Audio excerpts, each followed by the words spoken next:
What's good? What's good? What's good, fans? Thank you guys for tuning in to the Voice of the Fans podcast, to this pre-holiday special. Got my man Cleveland up in the Northwest. Cleveland, how you doing today? Doing all right, Cam. Thanks so much for asking. I don't know what you guys got going on up there, but it was 80 on Monday. Well, I talked to you guys on Saturday. We had freeze warnings on Saturday. It was 80 on Monday, and it's like 45 today, man. What you guys got going on up there? We got 42 sunny skies. I mean, yeah, it's cloudy, but it's a little frigid, man. This weather is up and down, bro. I mean, again, we go from freeze warnings to 80 degrees, and now it's 40 degrees today. I think it's gonna be like 39 today. So thank you guys for tuning in to the Voice of the Fan special. I have a question for you guys. Kind of non-sports related. That we're gonna get to after this intro. Cleveland, go to here go our intro. Just for you. Thank you.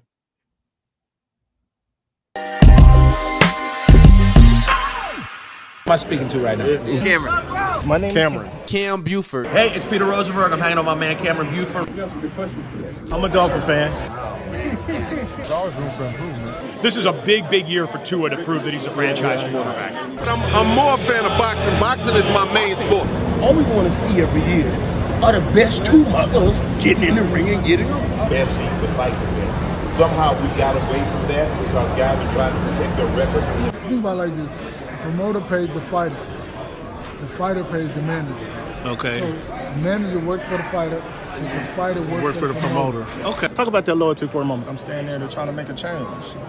Give back to the youth, give back to my community, and show them that there is hope that you can make it out. Only thing is you just got to be dedicated. You got to keep your head down and stay on this course that you're heading towards. So you are lifting weights currently?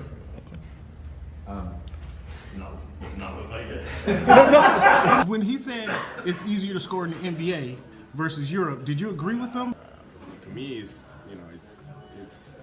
easy to score all over the world. Can I finish?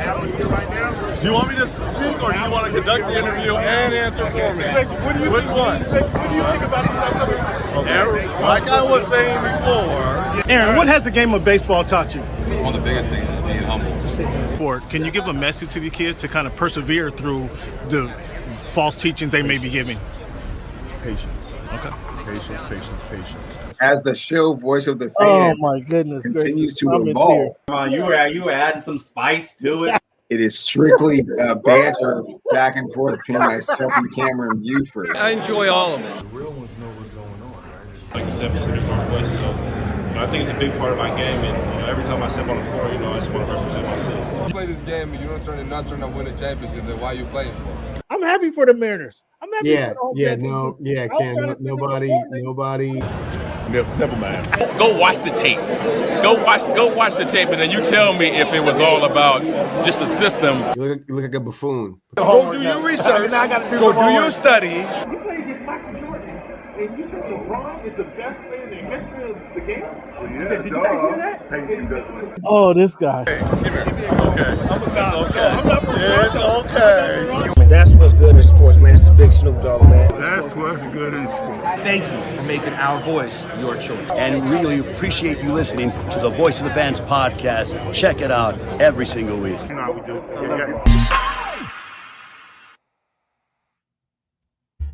Yeah, what's good? What's good, fans? Hey, Bill and Beer, man. I couldn't believe Bill and Beer. He had my jaw on the floor. I don't know if you saw that or not. Fans, thank you guys for tuning in to the Voice of the Fans podcast. Give yourself a round of applause for being here this day before Thanksgiving. I'm gonna ask you guys later on in the show about your favorite Thanksgiving dish. So you guys stay tuned for that so we can hear what Cleveland has to say about that. But Cleveland, I had a revelation this week. Revelation of sorts. And I got a question out there to the audience as well. I'm gonna ask you, Cleveland, what is the newest piece of technology that you found? The newest piece of technology that you have? I have to say AI. AI? Okay, that's fair enough. Oh, by the way, Cleveland is the conversion complete? By the way, have you completely dropped Android and jumped on the iPhone, the iPhone era? No, that's still a work in progress. Oh my goodness, this has been going on for 2 months now. It ain't that hard to do, man. It ain't that hard to do. Just say cut it off and enjoy the fun. AI is pretty dope. AI is really dope, actually, if you learn how to use it. Cleveland, I just discovered the Bluetooth adapter for the in the house. For in the house, I put a Bluetooth adapter on an old stereo. I thought my stereo burned up, but it turns out it was my source. I hooked up a Bluetooth adapter to it, so it connects to my iPhone, my iPad, and this stereo is just like brand new. So it's like I got another stereo in the house, Cleveland. I'm excited, especially since we got some new music to listen to over the weekend. We're going to get to that as well. But thank you guys for tuning in to the Voice of the Fans podcast. Like I said, I got a couple non-sports related questions to you guys, but it is November 27th, 2024, week 318. Cleveland, we got a lot to talk about this week. Interesting week of football that we're going to talk about. Some record-breaking performances that we got to pay homage to. We're going to talk about the NBA. What's been going down in NBA, their transition, or their game and their transition. Oh, let me add something to that show. We're going to talk about the college football playoff. What do you think about the playoffs, Cleveland? Now it's time that these rankings really matter. For a month they've been have this ranking show. It really hasn't mattered, but now we're going to talk about some rankings that really matter and get your feedback on that. What's good, Barry? Happy holidays, man. Thank you guys. Thank you for tuning in, sir. And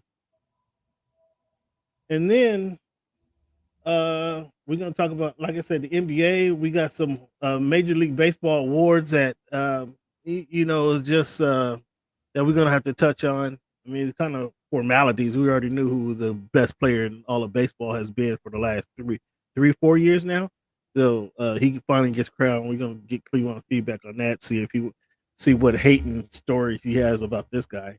And then the Dodgers are making moves. So we're going to talk about the Dodgers as well, Cleveland. But with it being week 318, Cleveland, November 27th, 2024.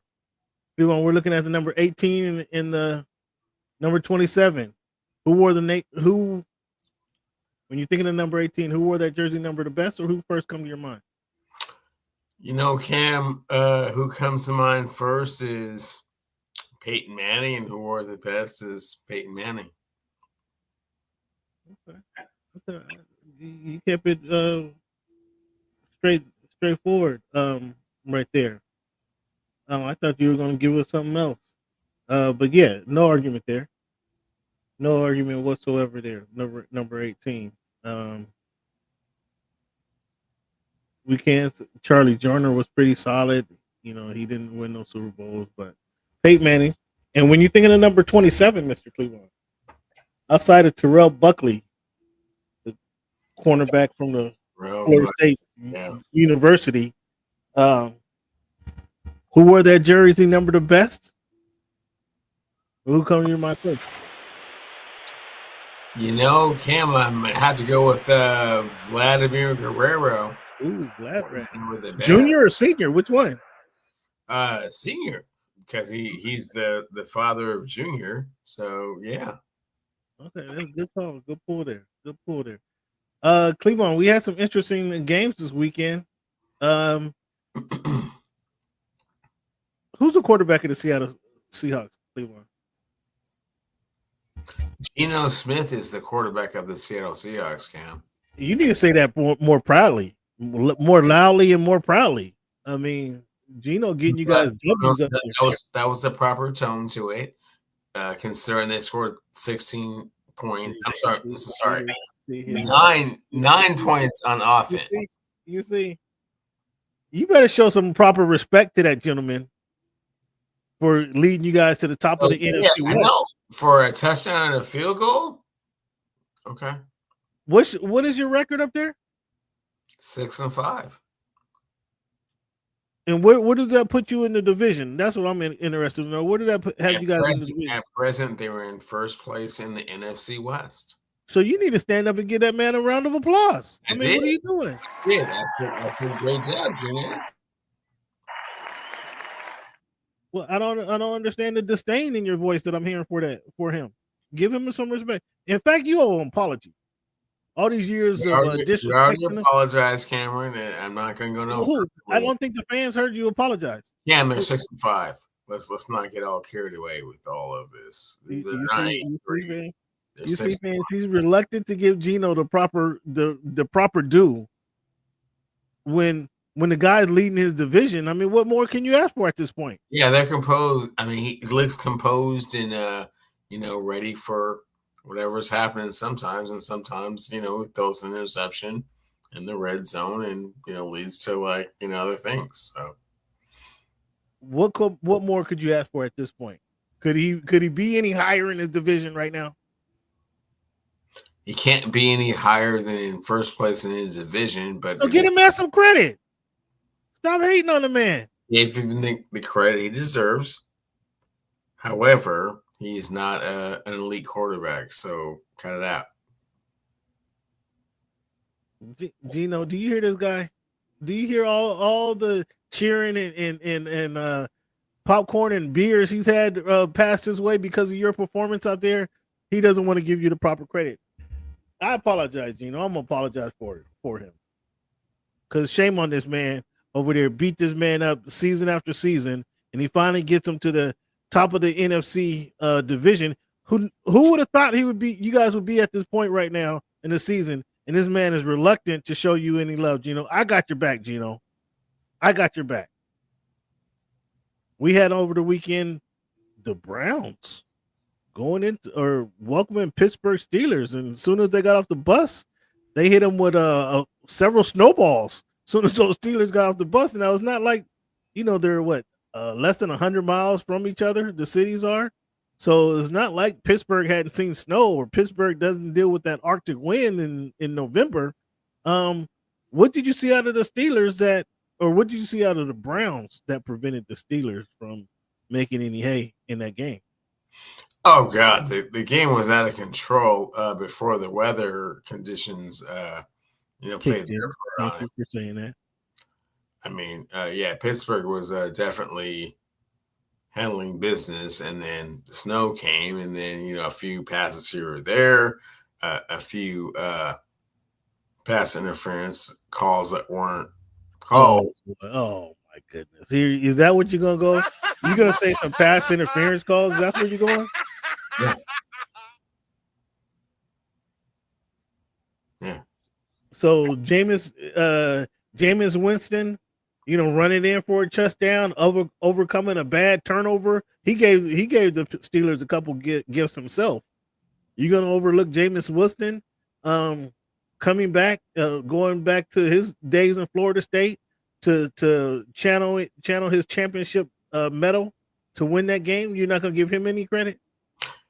Cameron. I'm not going to give any credibility to what you're talking about. What do you mean? You're talking about college, like Florida State. Like, no, that's not. Was he a champion? Was Geno's was Jameis Winston a champion and a Heisman Trophy winner? He's a national champion.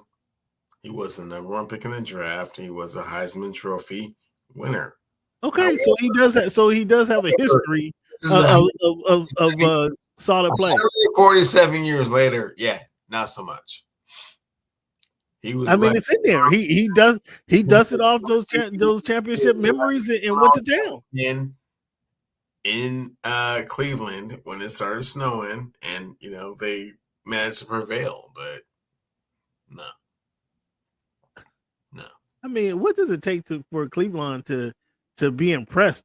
You win a division game, like Geno Smith did.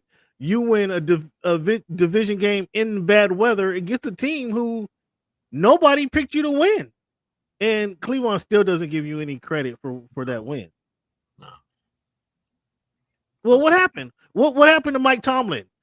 All his superior coaching and his leadership of men. I'm pretty What happened sure to Mike Tomlin? with 147 games left, I'm pretty sure he's going to have a winning season. Are you sure about that? I mean, because as they get into division, 7% sure that he will not have a losing season this year. What is that going to get him? Is that going to get him into the playoffs? Is that going to get him? I'm just saying, is that going to get him into the playoffs? I'm asking you the question. Do you think Mike Tomlin's going to have a losing season this year? I mean, I'm not. Is he going to get into the playoffs? I'm not concerned with you going 8-8 or 9-8. That doesn't impress me. You go 9-8 and you don't make the playoffs. That doesn't impress me. Yes. So the answer to the question that you just asked is yes, he's going to the playoffs, and no, he's not going to have a losing season, right? Well, I don't know. We still got weeks to play. I'm not. Oh, I'm not so high on the Steelers. Which one of those are you not? I'm not so high on the Steelers right now. Winning season or the playoff appearance? I mean, they could. Let me look at their record real quick. They could have. I mean, let me help you. They went to Cleveland. They lost to Cleveland. They could lose to Cincinnati this week. They play Cleveland. They play Cleveland again. They have Philadelphia. They have Baltimore. They have Kansas City. They have Cincinnati again. So boom, 1, 2, 3, 4. They can go they can literally go 1-6 the last. They literally can go 1-6, and that would be a winning season barely. Not impressed with a 9-8 record. And that's what I'm telling you. I'm not impressed with a 9-8 record. They go 9-8. I'm not impressed. So do you want to put? I will put 5 pounds of ribs on the I'm fact. not putting anything on the Steelers doing anything. I'm just not impressed with a 9-8 record. Oh, he hasn't won he hasn't had an undefeated record. That means they're just barely above 500. That's all that means. They're just barely above 500. Not a playoff team that has carries any weight that anybody should be concerned with. Not impressed. Come on, stop with that narrative. Let's stop with that narrative. Okay. So 10 pounds of ribs. I'm not putting anything on it. I'm not. No, listen, I just gave you. They can go 1-6. They can go 1-6 or 1-5 the last 6 games, and that's a 9-8 record. Unimpressed. Cameron, did you hear what I said? I heard what you did. No, you didn't, because it cut me off. 10, it could be 20 pounds of ribs. 9. I just wrote down a record. If they went 9-8, that's still unimpressive to me. If they went 1-5 in the last 6 games, that's still unimpressive to me. A 9-8 record, that's still unimpressive. Did they get you in the playoffs? So you didn't let me finish what I was going to say. What do you have to say? Yeah, finish what I was going to say. We're all in. The fans want to hear this garbage, this ball washing that you're doing. And they have to do both, by the way. I bet you 10 pounds of ribs, 10 pounds, that the Steelers have a winning record this year and also make the playoffs. Again, Cleveland. Going 9-8 is unimpressive. Yes, that's a winning record. That's a winning record. Yes. I'm not taking a bet. I'm not taking a bet. What I said was twofold. They will have a winning record and they will make the playoffs. Yes or no? There's room for them to make the playoffs. So they'll do both? There's room for them to make the playoffs. So Cameron, what I need to hear you say is they will do both. No, there's room. That's what you'll get. There's room for them to do both. There's room. That's a possibility. Yes. So what I said was I will bet you 10 pounds of ribs. I heard what you said. Bet. Your answer was no? No bet. Okay, cool. Thanks. That's all I need to hear. Yeah, a 9-8 record is not impressive. You guys keep throwing this. Oh, he hasn't missed a. He hasn't. My bet was twofold. Yeah, again, there's room for them. So not only will they have a winning record, they will make the playoffs again, like they always do. Give me time to think about that. Right now is no. Let's see when we get to our pick segment. Okay. Saquon turns it on against the Rams. 255 yards rushing. 300 yards total offense. There's a stat I heard that Cleveland, that was pretty impressive about that. So let me get back to the Steelers. Though we didn't finish the Steelers round. So you're convinced in the Steelers offense. You believe in the Steelers offense of Russell Wilson and the two-headed monster with Justin Fields that they're going to get to the playoffs. You're convinced of that. I am convinced they will get to the playoffs. Yes.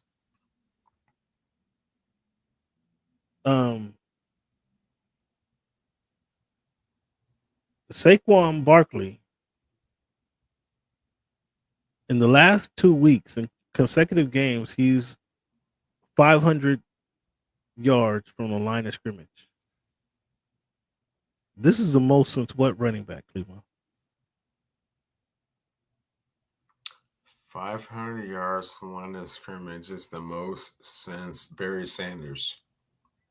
This goes before Barry. This guy once set the rushing record, the single game rushing record at 275. So the 500 yards in 2 consecutive games is the most since Sweetness Walter Payton. Yeah, yard from scrimmage. Key thing. Yard from scrimmage, not rushing. Yard from scrimmage. Since Walter Payton. That's crazy. He has vaulted himself. I don't want to say leader, but he's vaulted himself into the MVP conversation. Has he not? Absolutely. I don't want to say leader. Why not? I mean, right now he's the leader as to who's going to be the MVP of the league. I don't know that he's a leader.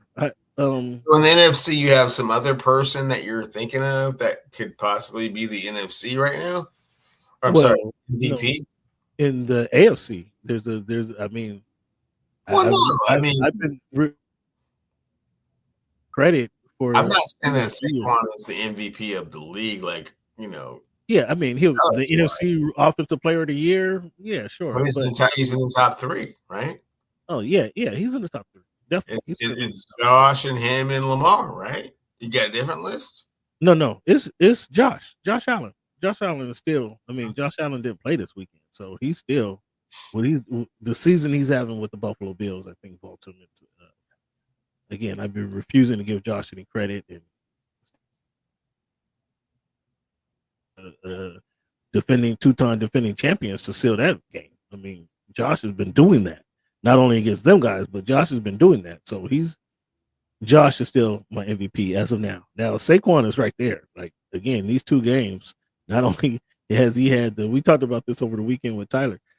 Not only has Saquon had the highlight signature moment, he's had a signature game on primetime TV, Sunday Night Football in the SoFi Stadium, where he just ran through the Rams, and this is the first time he's done this. Like this is he's done this a few weeks consecutively. How sick! I'm even more convinced after seeing what Saquon has done this season that I could be a GM in the NFL. How could you let this dude walk away? Like just Saquon, call him up, yo, Saquon. Yeah, we're not going to offer you a contract. Go see what you can get on the open market, and then come back and see us. Now, you promise you're going to come back and see us, right? What kind of buffoonery is that? I mean, that was straight buffoonery. I'm total. Anybody who's played Madden football can probably run the damn Giants better than that bonehead dude did. And then to see what they're doing with the quarterback, how they decided to give Daniel Jones $40 million, and then they end up having Daniel Jones playing scout team safety in 13 weeks, and then cut him. Like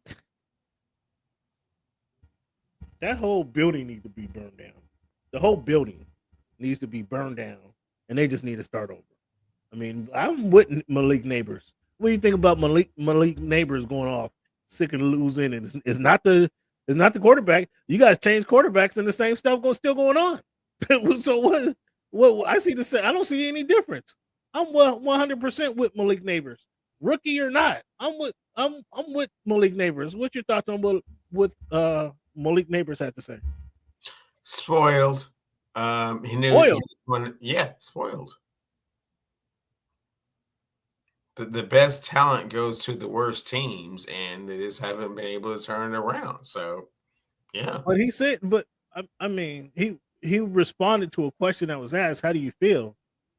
And he feels terrible. They're losing a lot, and he hasn't lost. He probably has not lost 9 games in his entire life. Yeah, maybe he went all the way through 8th grade and high school, and LSU probably has not lost 9 games. Has never lost 9 games in the same season. So yeah. I mean, I don't know if I'm gonna go spoil. I mean, I'm just going. Spoiled. I'm just going. He don't like losing. I'll say that. Be thankful that you are a player in the National Football League. So just shut up and come to practice, regardless if we're winning or winning. Run hard, play hard, and yeah. Regardless of what they're doing in the front office, come on.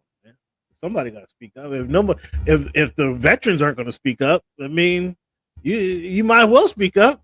Go ahead, and get me out of there. You're a receiver, right? So you don't impact the game until the quarterback throws the ball to you, right?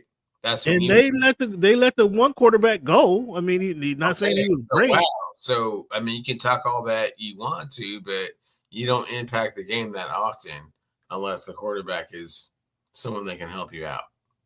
Well, because the front office hasn't put a person in place that can help him out. That's not his fault. He can speak on it. Cameron, he's played 11 games in the National Football League. Cut it out. Yeah, and it's been a terrible 11 games. It's been a terrible 11 games. He hasn't even played all 11. I mean, you know what I'm saying? He's been hurt. Yeah. What's going on with your Texans? What's going on? They lose to the Titans? Your guy runs out the back of the end zone? Like, what? I mean, giving my guy the head coach gray hairs and he wears he has a baldy. What's going on with Houston? What do you see out of there? Man, losing to the Tennessee Titans is inexcusable, especially at home. So yeah, I'm at a loss for words. I know that Stephon Diggs isn't there, but still Nico and Tank and the running game should be enough to do that. Offensive line is not great, but still 32 points to the Tennessee Titans at home. Defense, tell me something. Is this 29? I should say 30 because the 2 points was a safety. So is this have we seen some regression from your guy? Absolutely, you have. I mean, this is not something he was doing last year whatsoever. So Stephon Diggs made that big of a difference, or he's not that. Nico Collins going down. I mean, he has the same. Nico Collins going down. So I mean, picture this, Cameron. No Nico Collins, no Stephon Diggs, and just Tank Dell to throw to all the time. And the offensive line is not great. The tight end, the tight end was getting some work. I mean, come on, spread the ball around. I thought you were supposed to be the quarterback back there making all the decisions. Good news is they will still make the playoffs this year, and try and see what they can do. You go with making the playoffs. I mean, there's nobody. They're going to win their division by default. I mean, come on. What kind of division? I mean, how many years in a row did New England do that? Win the division by default. Here you go. I mean, why are you taking shots at the AFC East? That's what I want to know. Because New England always won the division by default. What are the Patriots? I mean, are the Dolphins going to come up and get us? Are the Jets going to come up and get us? I don't appreciate you taking shots at the squad. I don't appreciate it. Let's try to shout out your squad to start the show, and you just going to take veil shots at my squad because your guy, CJ Stroud, is just throwing interceptions and running out the back of the end zone. I mean, go ahead and get that house in order. He was forced out of the. I mean, they were from the 2. They run the play from the 2, man. Okay, I mean, okay. Have some field awareness. Know where you're at on the field. Get rid of the ball. You turn and run out of the back of the end zone. Right. He tried. They were running him like crazy. Gee whiz. I mean, have some field awareness. Why don't you? Was that a worse loss than the Commanders losing to the Cowboys? Worst loss of the week. It was worse than the Commanders losing to the Cowboys? What? I'm so sorry. What's your question? Was the Texans losing to the Titans worse than the Commanders losing to the Cowboys? No, the Commanders losing to the Cowboys was the worst loss of the week. Okay. I mean, the missed field goal. I mean, the kick return. No, the missed field goal. The missed 2 missed extra points. Like, come on. I mean, that was a game. I believe that kicker should be probably cut right now. It was that kicker should be cut, and we'll move on from here. I think that's what your sentiments were. Yeah, that kicker should be cut. But here we go again. Kingsbury loses another game in the second half of the season. I mean, this is a irreversible trend, or for Jaden Daniels' sake. I can kind of understand how people are kind of following the trend, but if the dude makes the extra point, we go to they go to overtime, and I like their chances. Like, it's horrible. If was a fifth, I mean, the extra point. You already missed one before. I know. I'm just saying, if we're the fifth. Did you watch the game by chance? Huh? Just asking. Did you watch that game? I did. I know the game. I watched the game. Yes. No. So listen. So when those guys were saying, like, man, he has got to have butterflies in his stomach, and then when the snap came out and it didn't come down clean, I'm like, oh my God, man, are you going to lose this game like this? And he did. I mean, it was terrible. I mean, for them to make another, they had the Hail Mary catch and touchdown. God, Cameron, I mean, look at the 3 games they've lost. I mean, it's just like the most dramatic way you can lose it.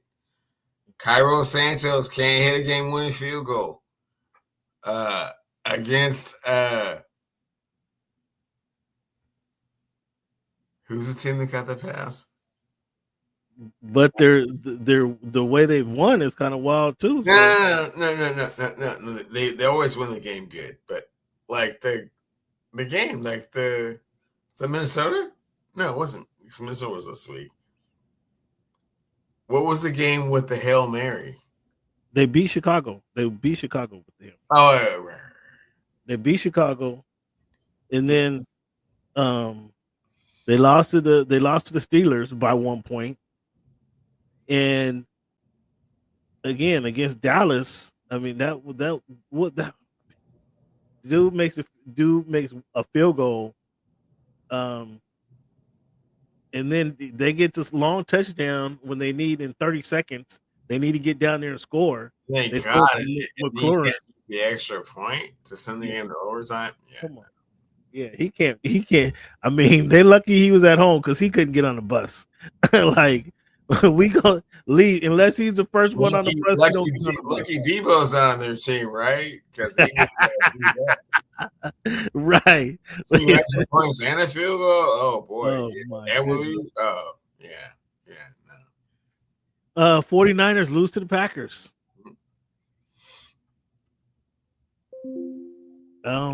Man, the 49ers clearly they're not at the top of their division right now. But do the 49ers make the playoffs? Let's just cut to the chase. Do the San Francisco 49ers make the NFC playoffs? You know, Cameron, I'm going to say this right now. Uh-oh. And fans, stick with me. Stick with me. Listen to him. He can't wait to jump The on these San guys. Francisco 49ers are going to right the ship and get into the playoffs, but the only way they can win the playoffs is to win the NFC West division. So Trent Williams is going to get really, really healthy.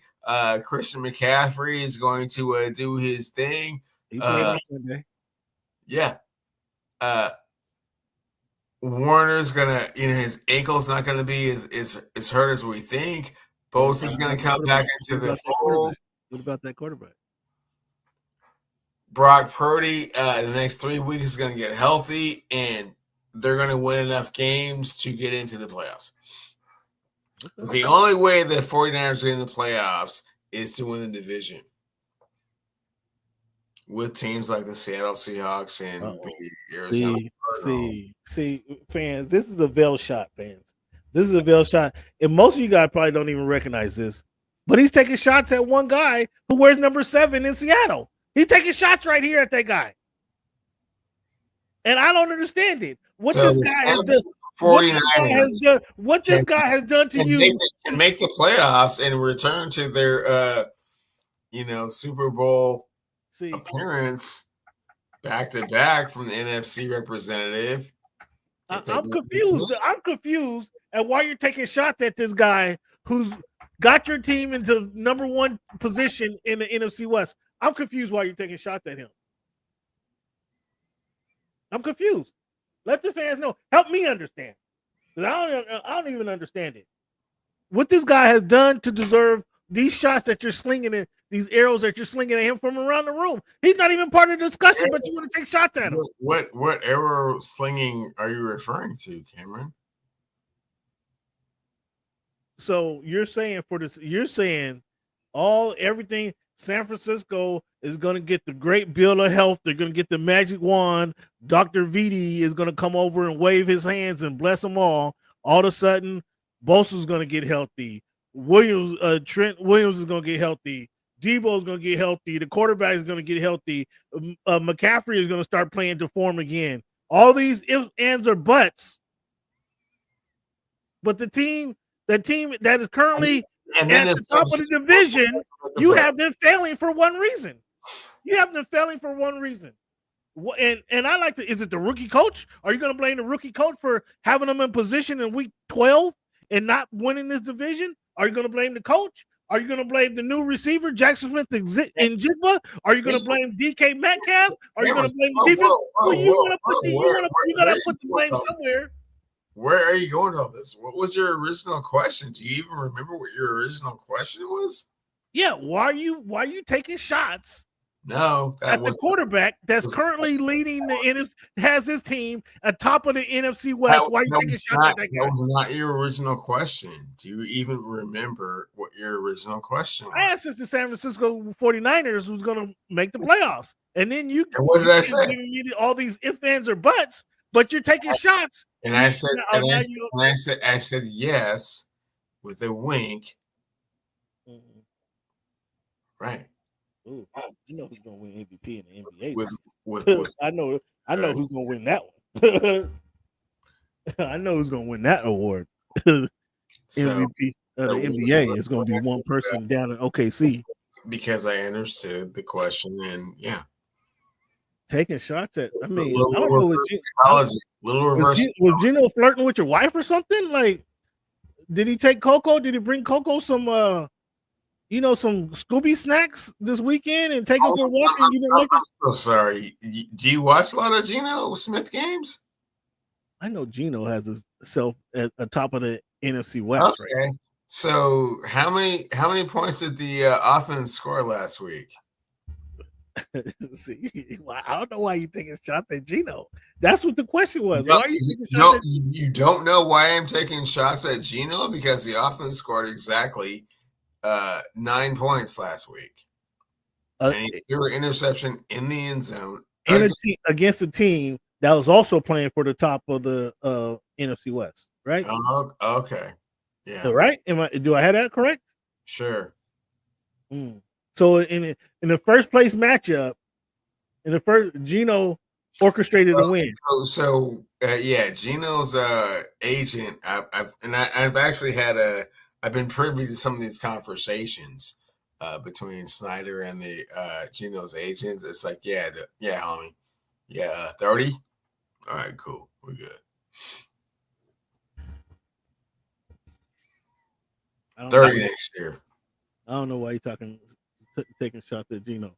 The Chiefs squeaked by the Panthers. Are these close games a good thing for the defending champions? No. You don't think this bolsters gives them any more confidence, builds the camaraderie for the playoffs? No. It's the polar opposite, because it shows how much closer the league is to them than they were before. And so, like, their margin for error is, like, incredibly shrinked. But if they keep winning, what did that say? Bro,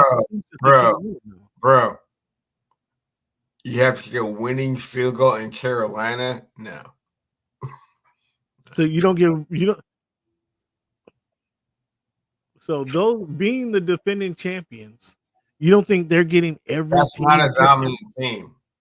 The Detroit Lions are the most dominant team in the NFL because who's the most dominant team? The question is them being the consecutive back-to-back NFL champions. You don't think they're getting everybody's best shot? Everybody is circled their calendar. They certainly are, but if they're the better dominant team, then they maul the other team. And coming down to a field goal against the Broncos and coming down to a blocked field goal. Get it right. A blocked field goal. A blocked field goal against the Broncos and a game-winning 51-yarder against the Carolina Panthers. No. Is that a W in the win column, or is that which one is it? But yeah, is that a W? I'm not sure. I'm not sure how where that gets categorized. Is that a W or is that an L? So let me clarify it for you. They're both W's, but it shows their vulnerability going forward. But they also playing with the best quarterback, the best quarterback we've seen in the NFL. Vulnerable. So you don't have them three-peating? Mm-hmm. What you got on that? You got someone. Put them 10 pounds on that. Put them 10 pounds on that. Mm-hmm. All of a sudden, he's silent over there, fans. Yeah, a little more data. No, you need more. We're 12 weeks in. We're 2.5 months in. What more data you need? Oh, okay. So Bryce Young gets no credit for getting his Panthers to within the field goal of the defending champs? He absolutely does. He's coming back after all of that benching and animosity. Yeah, so apparently the benching in the NFL works because Bryce Young has come back and looked fairly decent. Your guy up in Indianapolis has come back and looked competitive. Apparently benching in the NFL actually works, huh? I mean, sometimes. I mean, but they did come back against the Lions, who just, I mean, the Lions are roaring right now. Ooh, are they on a roll? Are they the best team in the NFC? Yes. I mean, I don't have no problem. I mean, you were laughing at Dan Campbell when he got the job as a head coach. No. Yeah, you were talking about he biting people's knees off, and when he come back up, he's gonna, he gets knocked down, he's coming back up, he's gonna bite some more knees off. You was laughing at Dan Campbell. I've never laughed at Dan Campbell. I am not a Dan Campbell fan because he doesn't understand situational football. He does. We're going for it. We're going to run right through you. That's in the situation where we need to. We're taking it right to you. He understands it wholeheartedly. He would have been in the Super Bowl last year had he understood the importance of points in an NFC championship game. Well, they learned their lesson. He learned his lesson, don't you think? And he's trying to make. I'm sure we're not there yet, so we don't know. Oh, Okay. So you're saying when they tighten the screws get tightened, we're not sure how they're going to respond. But in week 12, the decisions they're going to make on 4th and 1, you could kick a 44-yard field goal and get the 3 points, or it's 4th and 2, and we'll just try and impose our will on the other team, and then you don't get the 2 yards. Well, he's trying to avert all that. They're not even trying to have close games. Different. They're not even trying to have. Lived it last year. Yeah. They're not even trying to have close games. Oh, you don't know that? I mean, what do you mean? I don't know. I'm watching them play. They're not even trying to. Oh, they're not trying to have close games. That's for sure. But what happens when they do? 24-6, 52-6, 20. I mean, they beat Houston 26-13 or 26-23 after they threw all those picks. We're not to the point where it's a 16-13 game from the 33 of your opponent. That's what I'm saying. They one time this season they scored. Are you going to take the 3 points, or are you going to try and go for it and then not get it, and now so you're down by 10? See, this is what I'm saying. Only one time Cleveland they scored less than 20 points, and they did lose that game. Only one time this season did they score less than 20 points. It's been only one time this season. It's 24, 52, 26, 24, 52, 31, 47, 42. I mean, they're killing teams. They're not trying to have it be a close game. to your point there, Dan Campbell's trying to not even make it close, so we don't even get in those tough decisions where we have to make that hard decision until it is. Okay. Well, we'll see what happens. We'll see what happens. Did Harbaugh? So after the Ravens beat the Chargers on Monday night, you have any more confidence in what Harbaugh's doing with the Chargers, or no? Still got to go back to the training camp or drawing board. So the Baltimore Ravens beat the Los Angeles Chargers. Yeah, in the Harbaugh Bowl, yes. Okay. So my question is, do you have any more confidence in what Harbaugh's doing in LA to make those Chargers a better football team after seeing their performance on Monday? No, same old Chargers. Same old Chargers. He's doing what he said he was going to do, and it's cool. Kudos to them for being in the playoff hunt and stuff, and we'll see if at the end of the season if they're actually in the playoffs. How about? I mean, this is another slap in the face for the Chargers. Another shot at Staley, or Miss Staley didn't make the pick. The GM, I can't remember. Oh, and first and foremost, can you remind the fans that Staley was your guy? I wasn't my guy. Fans, go back to when Staley was hired. I explained why I jumped off the bandwagon. I explained that at the beginning of last season.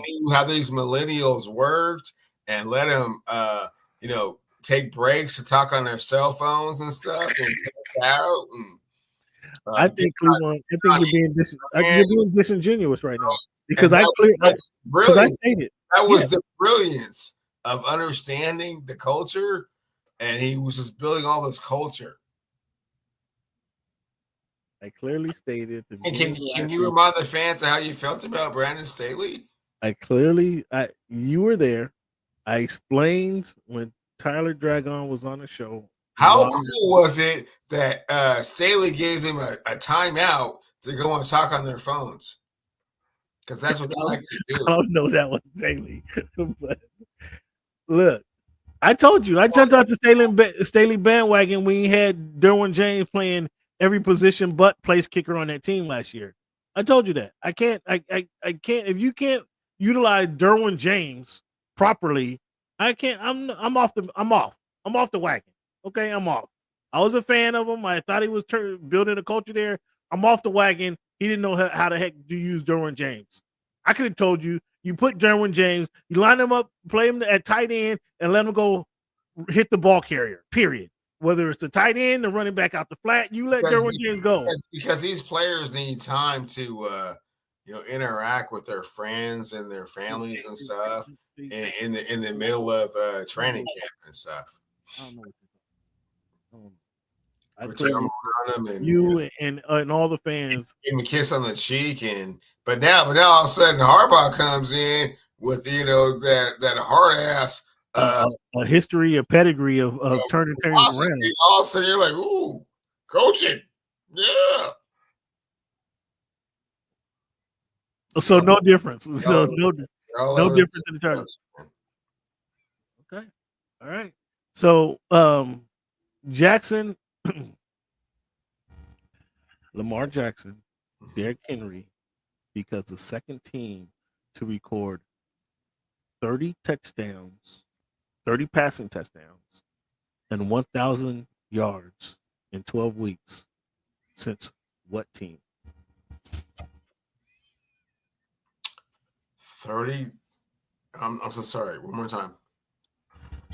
Lamar Jackson and Derrick Henry become the first duo in the NFL to record 30 touchdown passes and 1,000 yards rushing since which team?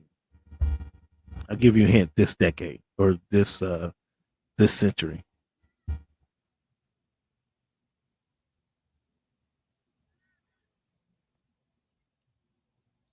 If you know, fans, chime in the chat. Chime in the chat. One more time for Cleveland because he's still struggling with the language. Lamar Jackson, who Cleveland has said is his top 3 in the MVP race this season, and Derrick Henry, who Cleveland couldn't wait to get on the fantasy team, becomes the second duo in NFL history to record 30 touchdowns and 1,000 yards rushing in 12 weeks in the end. Did it this century.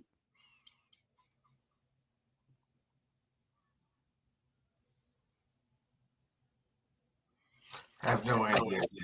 Help me. Drew Brees and Alvin Kamara, 2008. Yeah, that's yeah. Thank you for saying that because that's such an obscure. 30 touchdowns and 1,000 yards rushing. The only one team has done it. And look who it was. It was Drew Brees and Alvin Kamara. Like that's obscure. Thank you. There you go. Is that sustainable?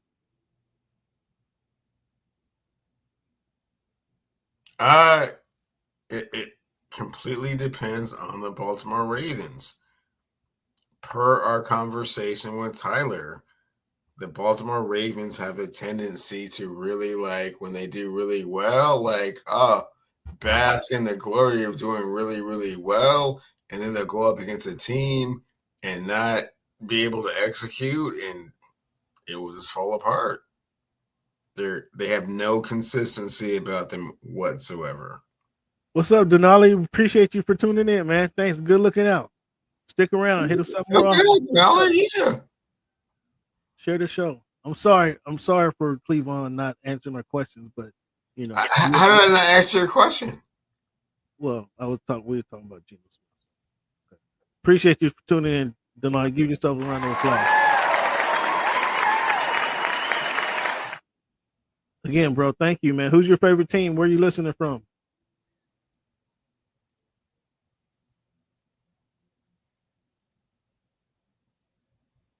Man, we appreciate all the subscribers you need, man. Share the link. Share it with your friends. Thank you for being one of our main subscribers. Yeah.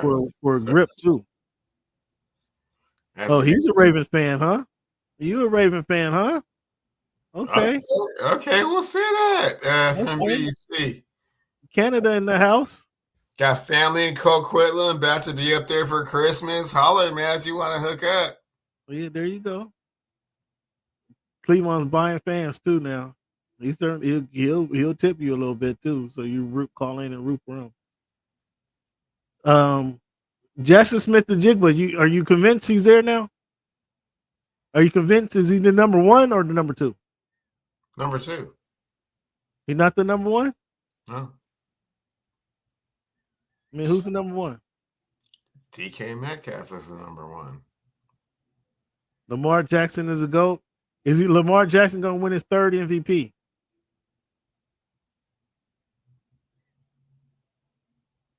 The Jets fired Joe Douglas. Any surprise there? Does this spell the end of Rodgers' career? Oh yeah. He has no support whatsoever. The head coach and the general manager. Well, yeah.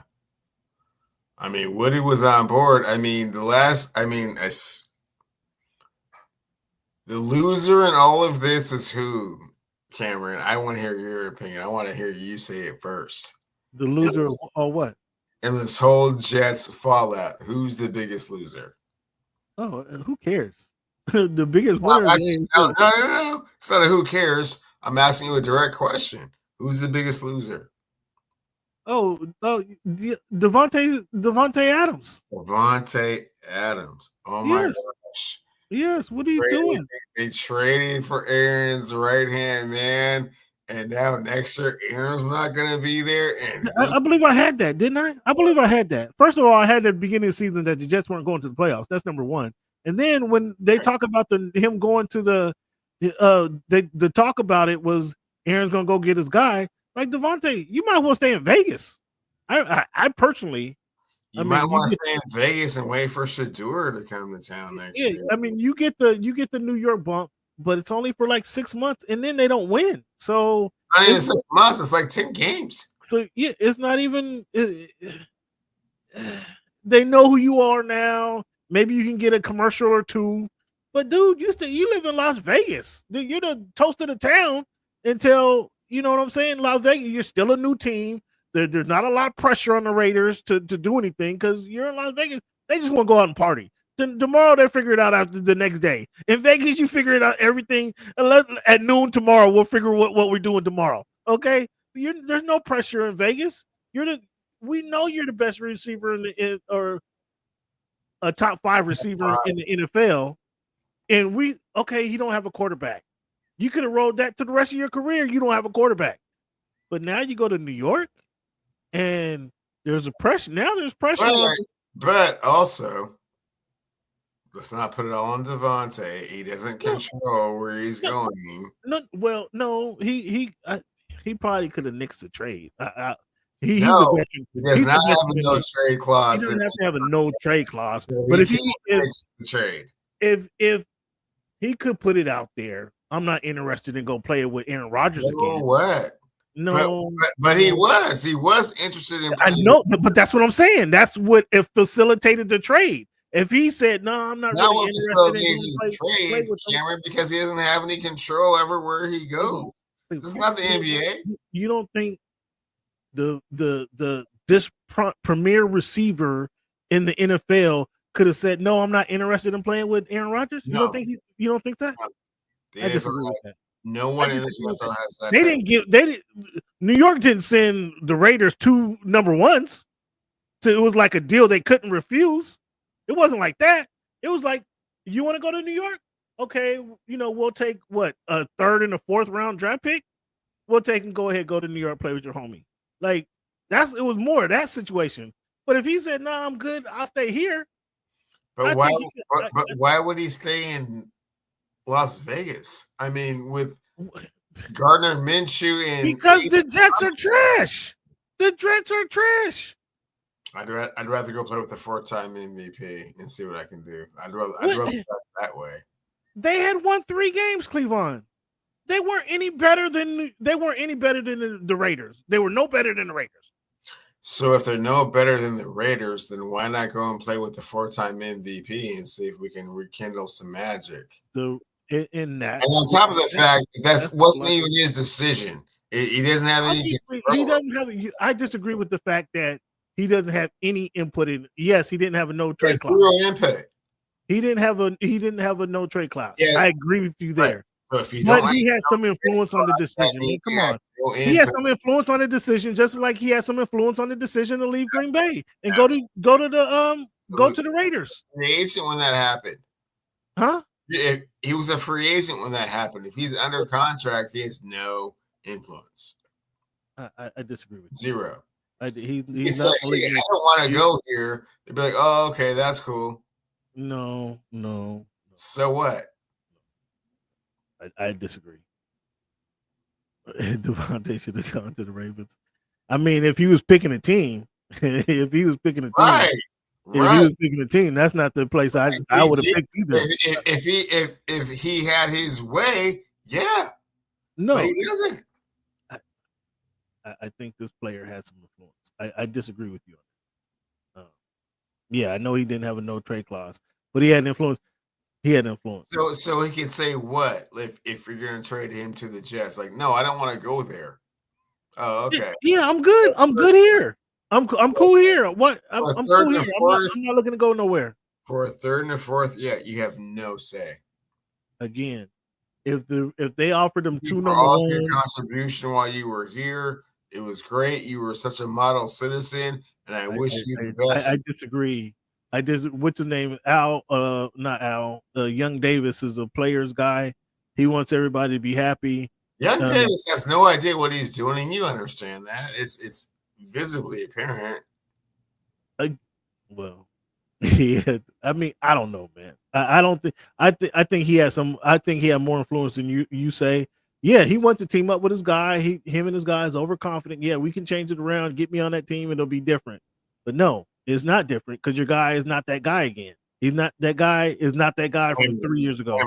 Cameron, players in the NFL have no control over where they go. Cleveland, I disagree with that. I mean, you can keep saying it as much as you want. I totally disagree that Davante Adams, the top 5 receiver in the NFL, has zero to do with it. If he said, "Guys, I want to stay here," they'd have been like, "Okay, we'll keep you here." If he wants to stay, but any type of conversation or any type of influence as to where they go, zero. No, but when they come to him and say, "Do you want to be traded? Do you want to stay here?" Sure, I'll go play with Aaron. Yeah, okay, that's not saying I want to stay here. If he said I want to stay here, I'm good here in Vegas, I don't think he gets traded. But he didn't say that. He was like, "Yeah, I'll go play with him." So, I'm good. Okay. Yeah, it treats their players horribly. I mean, to Cleveland's point, he didn't have a no trade clause, and much more players have little influence than not. More players have little influence on where they go than they do. But I'm convinced a player like Davante Adams, top 5 receiver in the game, could have stifled the trade if he wanted to. No. He didn't want to. Absolutely. He could have said, "I'm good here." Like, no, again, the Jets did not blow him away with if they had 2 number ones and number 2 on the table. Yes, the Raiders aren't ignoring that, but that wasn't it. The Raiders, I don't even remember what they got, but it wasn't. They didn't blow it away. If they got a 3, a 4 for them, they're like, "We'll take that and go play with your homie." That's what that was about. It wasn't like we're getting rid of you or the Jets blowing them away with an offer. That wasn't the scenario. That wasn't the scenario. So I disagree. We have to disagree on it. But one thing we don't disagree with is how I'm killing it in the pick segment this year. And we're gonna look at that right here, right now. See, you guys can see these picks. I'm blowing the competition away. Blowing the competition out the water. Let's look at this right here. You can see we got the Steelers pick wrong. Clearly, Jameis was playing out of his mind. Washington, that was a win by Washington. If they kick the field goals, we talked about that already. Houston beating 8-point spread. Ooh, did you lose any money on that one, Cleveland? Excuse me. A little bit. Ooh, sorry to hear that one, buddy. But yeah, 8-point spread and you get beat at home, and I don't think it was close. I don't think that one was close. The Packers lose to the Niners. We both had that one. I had Baltimore. Going to LA, and kind of as I figured, they're just gonna. They couldn't stop it, Derrick Henry. I think they finally learned their lesson and realized who they have in the backfield, and was like, okay, let's use him, and then we can run Lamar off of him. Come on now. Come on. Come on now, Gordon. Number 2 for MVP. He's barely holding on to the Rookie of the Year award. He's not number 2 for MVP. We talked about it earlier. Lamar number 1. Nobody can really be mad at that, but I think Josh Allen is having a better season. than Lamar. Considering, yeah, man, come on, Jaden Daniels is not number 2 for MVP, bro. Like I said, he's barely holding on to the Rookie of the Year award. No, I thought coming into the season, I thought Jaden Daniels would be good. I did not expect the Commanders to be in the playoff hunt. To answer your question, be honest with you, I did not expect them to be in the playoff hunt. Cleveland, how about you? Did you have Commanders in the playoff hunt? No, you weren't even a fan of Daniels coming out. Did not believe in Jaden Daniels to take his team to this level, and I feel like unfortunately he's kind of pushed them out to a point where they're kind of in the conversation, and I feel like he's going to let them down at the end. It's unfortunate. Ooh, see how you do? See, so it's a build up to have a big drop off, huh? Josh Allen has a lot more talent around. I mean, Josh Allen is the talent. He is the talent. He's the force multiplier. He's making everybody better on that team. Everybody. The center, the tackles, the tight end, the no-name receivers he got. They did get Amari Cooper to kind of fill in for Stephon Diggs, but Allen is a talent. So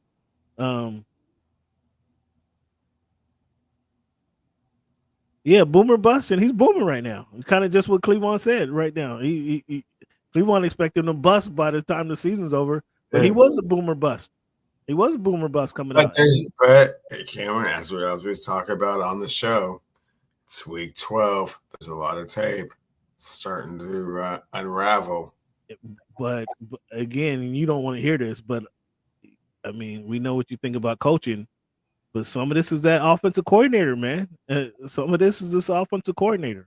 Mm-hmm. It took them they scored 17 points in the fourth quarter against the Cowboys. The offense, no, I'm saying they scored 17 points against listen. They scored 17 points against the Cowboys in the fourth quarter of that game. So now they scored 3 points in the coordinator when they're 7-4.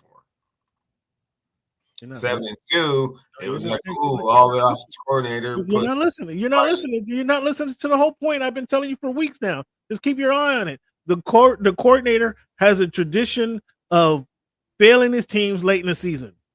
It's happened from Texas Tech, Arizona to now. Nah, man. You're just statting me to death, man. How am I statting you to death? I'm telling you a history. I'm giving you a trend. Oh. You're statting me to death. What stat did I give you when I said he fell in his team in the second half of the year? What stat did I give you? That is called a trend. That's called a trend. What's really going on is that, there's just too much film. They figured him out.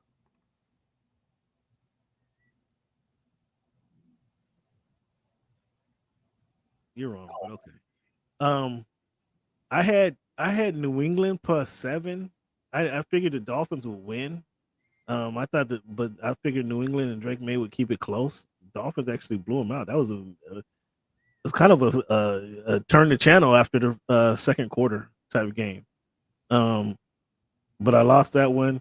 Denver clearly blew out. They smacked down the Raiders. That wasn't even close. So Antonio Pierce, is Antonio Pierce coaching for his job right now? Depends on how you view Deion. I mean, what do you think? No, I think Deion's a circus. I don't think he's an NFL coach. I mean, he might be the circus that the Cowboys need. Total bum. Come on, total bum. That's a bit strong.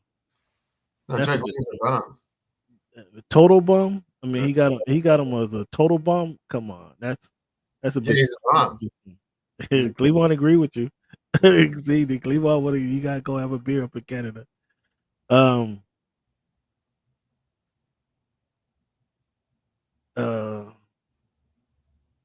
Cleveland, you had Seattle, Detroit, and the Chargers. Chargers +3. That didn't help you out. That still didn't help you out. So my winning percentage on the year, fans, you guys see this 70%? Like, I really should be in Vegas putting some money down. 70% Cleveland. Even you have to admit that that's balling out right there. Yeah, I haven't really checked the numbers. I can go back and kind of figure out. Yeah, dude. I mean, you got the same spreadsheet. You better cut that out. Yeah, I'm gonna. 10. I mean, we 10 tied with the Seer, but again, that's still 76% right there. You check that one out too. Just go back and do your forensic accounting. Okay. We'll do it. But I had Houston and Washington winning, and Houston that wasn't even close. But Washington was just by a hair. You had Washington you lost with the same games right there. But I see you don't have no. You talk about KC can't win. They got their book out and they're overmatched. But then you keep picking them to in your confidence pick. Has it been 1 year? Has it been 1 year? I think it's been like 2 years, hasn't it? No, he took over interim last year, and they gave him the full. Oh yeah, so he ain't going nowhere. Here's our pick. Here's our picks for next week. We both got Detroit. We just point out the ones we disagree on. I got Cincy at home going to Pittsburgh. I mean, Cincy gonna put some numbers up. I don't know that Pittsburgh's offense can keep up with Cincy's offense. Your thoughts there? Obviously, you think so. Well, I mean that's kind of life, right? Right there, Gordon. I mean that's kind of life right there. What you think about? You got Pittsburgh just shutting them down? Is that what you got, or you got the Cincinnati Joe Burrow not stepping up? Yeah, it will be a shootout, but I think that Pittsburgh's defense is better than Cincinnati's defense, and ultimately that's what it will come down to. A defense, you got to be in a defense game. I think I feel like yeah, it doesn't need to be. I feel you that, but that's 26-22.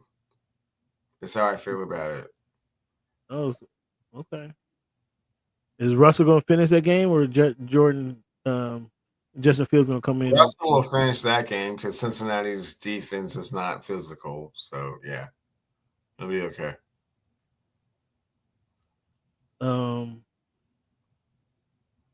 I got Minnesota beating Arizona. What's up with you? Got the shortstop coming back and winning this game? What's up with that? Yeah, I mean Minnesota's been like just barely getting by the last couple of weeks, and it's like okay. Eventually that bubble's gonna burst, man. Well, I mean, yeah, it should, but right now they're 9-2 still. Sam Darnold's still getting it done. Okay, so you saw they won last week, right? Mm-hmm. Okay, and the week before that, right? And the 12-7 game against Jacksonville. But the Cardinals didn't even win last week. I mean, you got them turning around and going on the road. I mean, hey, yeah. Okay. All right. Well, it looks like those are the few games we agree on. Here's our picks against the spread. I got the Miami Dolphins +3. Oh, how about that? Interesting. Yeah. I mean, come on. The Packers, Jordan Love has also regressed. And I think they're beatable. I got the Seahawks and Houston. I think Houston can rebound this week. Okay. You got Denver. Look at you going with Bo Nix, huh? That defense. You and Bo make up? That defense is really, really good. Okay, Buffalo and Philly, huh?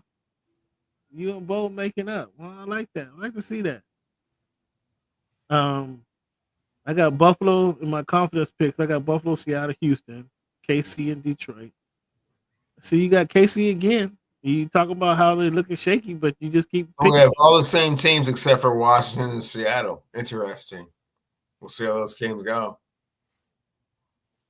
I mean, yeah, we'll see how it goes. But I mean, I have clearly more faith in myself than you over there.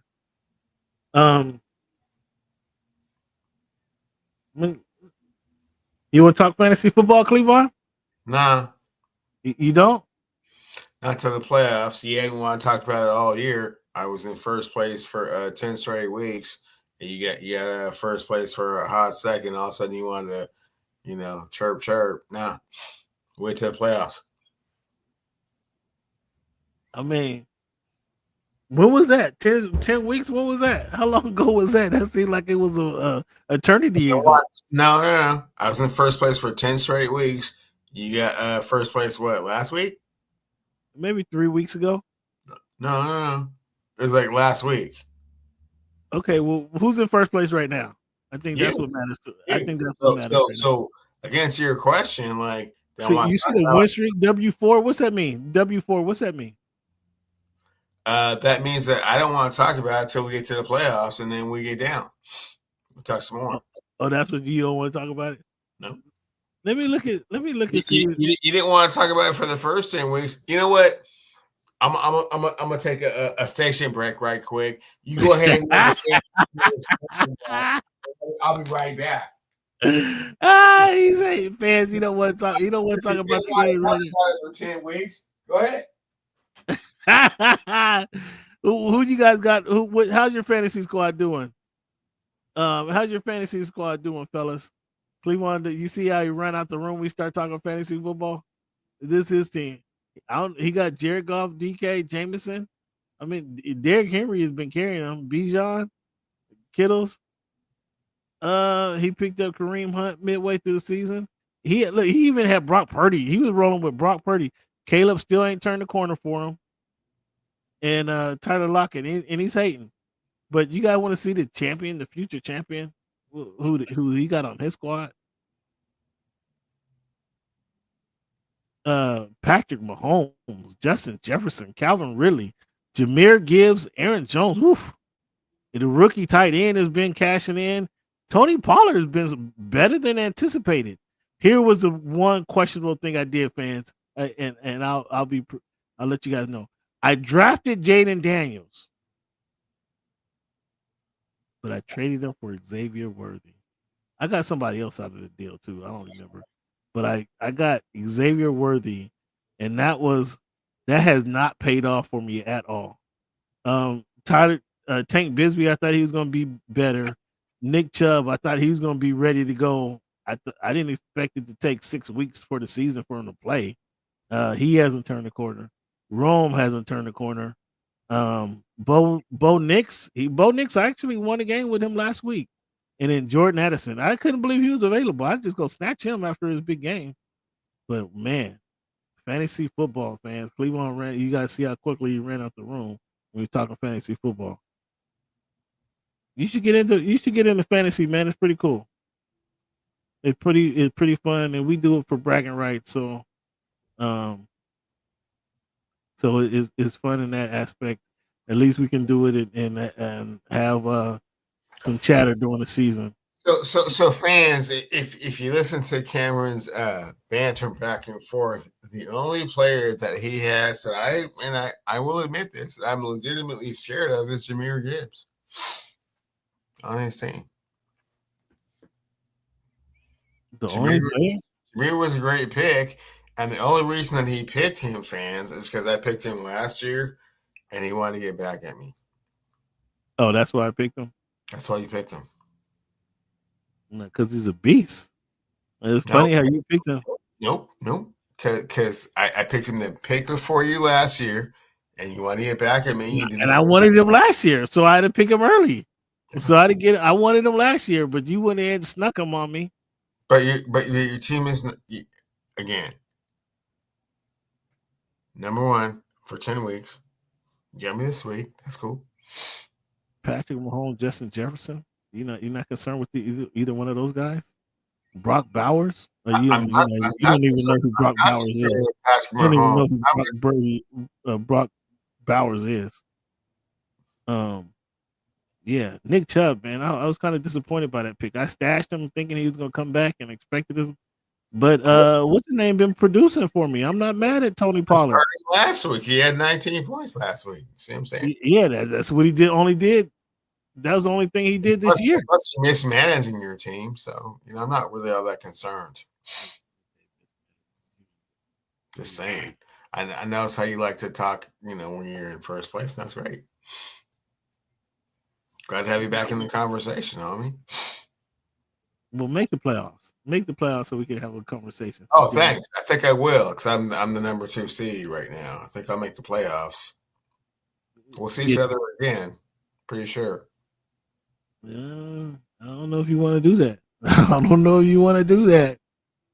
You better hope somebody else knocks me off, like that T Machine, or that Andy dude. You better hope one of them get a hold of me. Okay. Last week in the NBA, LaMelo Ball been going crazy.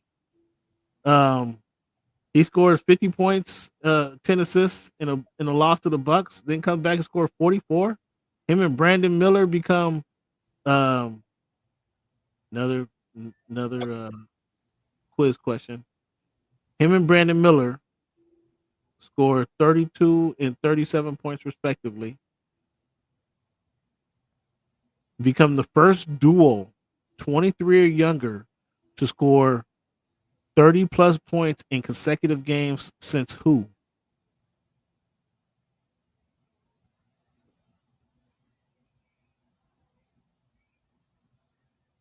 Since Brandon Miller, LaMelo Ball.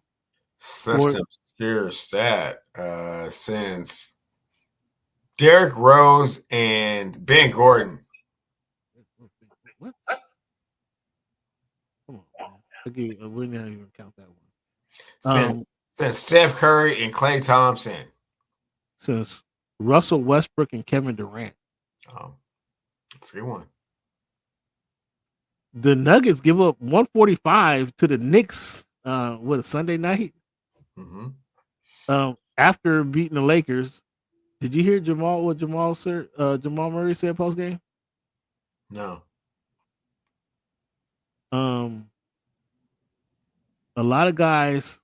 He said, first of all, we have lives. Guys have lives outside of basketball. Number one. That's how he opened up his statement. Okay. And then said, a lot of guys has houses in LA, has homes in LA. So they stayed in LA extra day. And they just lost focus. Is that being too truthful? Is that being dumb? That not I mean we're in the era of social media, so I mean everything you say is like, magnified times 1,000, and he didn't say it he said it in a post-game press conference. He didn't tweet this. He didn't tweet this to one of his homies. Yeah, we was in LA last night. We kicked it. He said this in a post-game press conference. Guys have lives outside of hoop. We stayed in LA. A lot of guys has home there, so everybody stayed in LA. And we lost focus. So there's a question, was he being too truthful about what actually happened? Is that your question? That's my question. Was he being too truthful? Perhaps the way that you slathered it all on, the way I slathered it. So you didn't hear what he go. Oh man, goodness. If you're like, that's exactly what he said in a post-game press conference. Again, this wasn't to me to you on Twitter or Instagram. If you can't handle the truth, then yes, he was being too truthful. Oh, now so we're supposed to just say, okay, we'll accept that. That makes sense.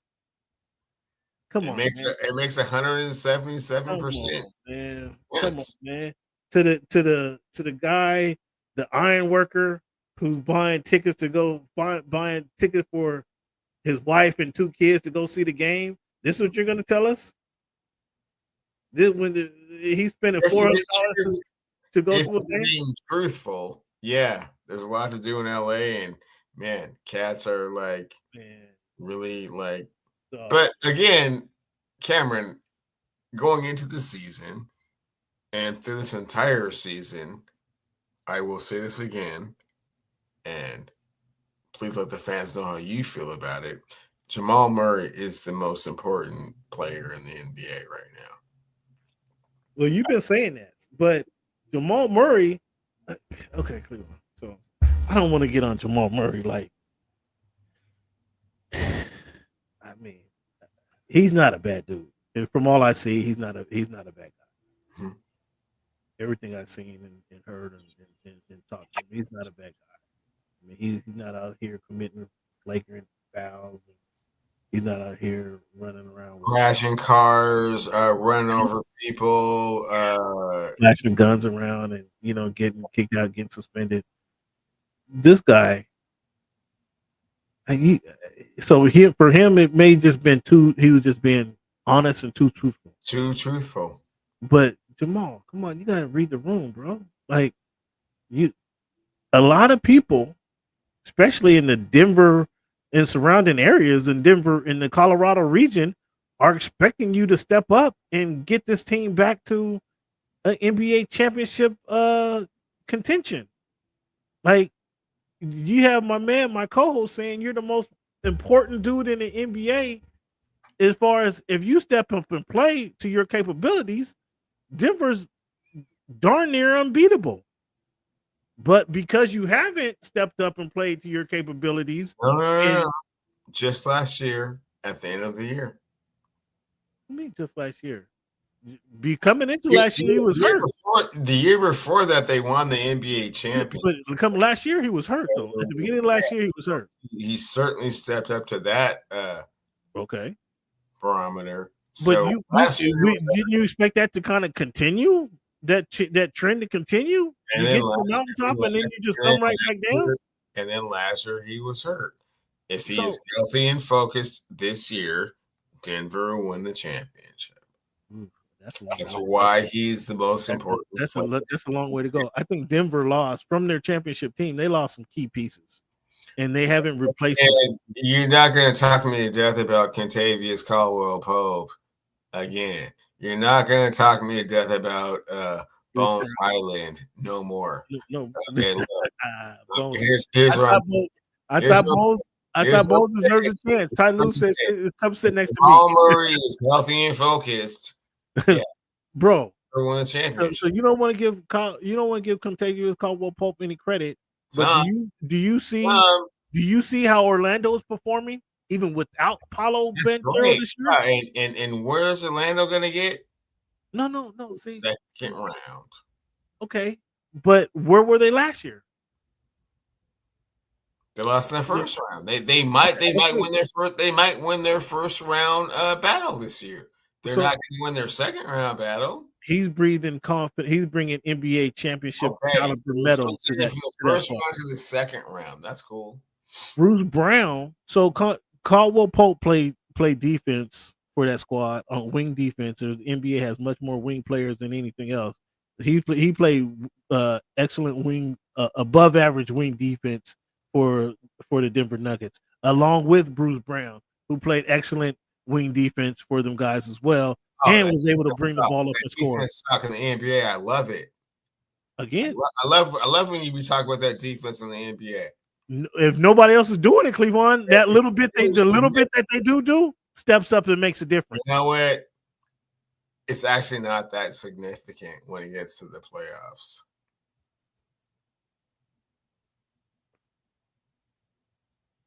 But we're so far away from that. I mean, we're still November, Cameron.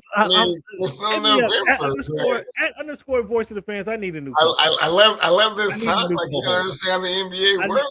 I need a new. You know, you talk so often like you don't understand how the NBA works.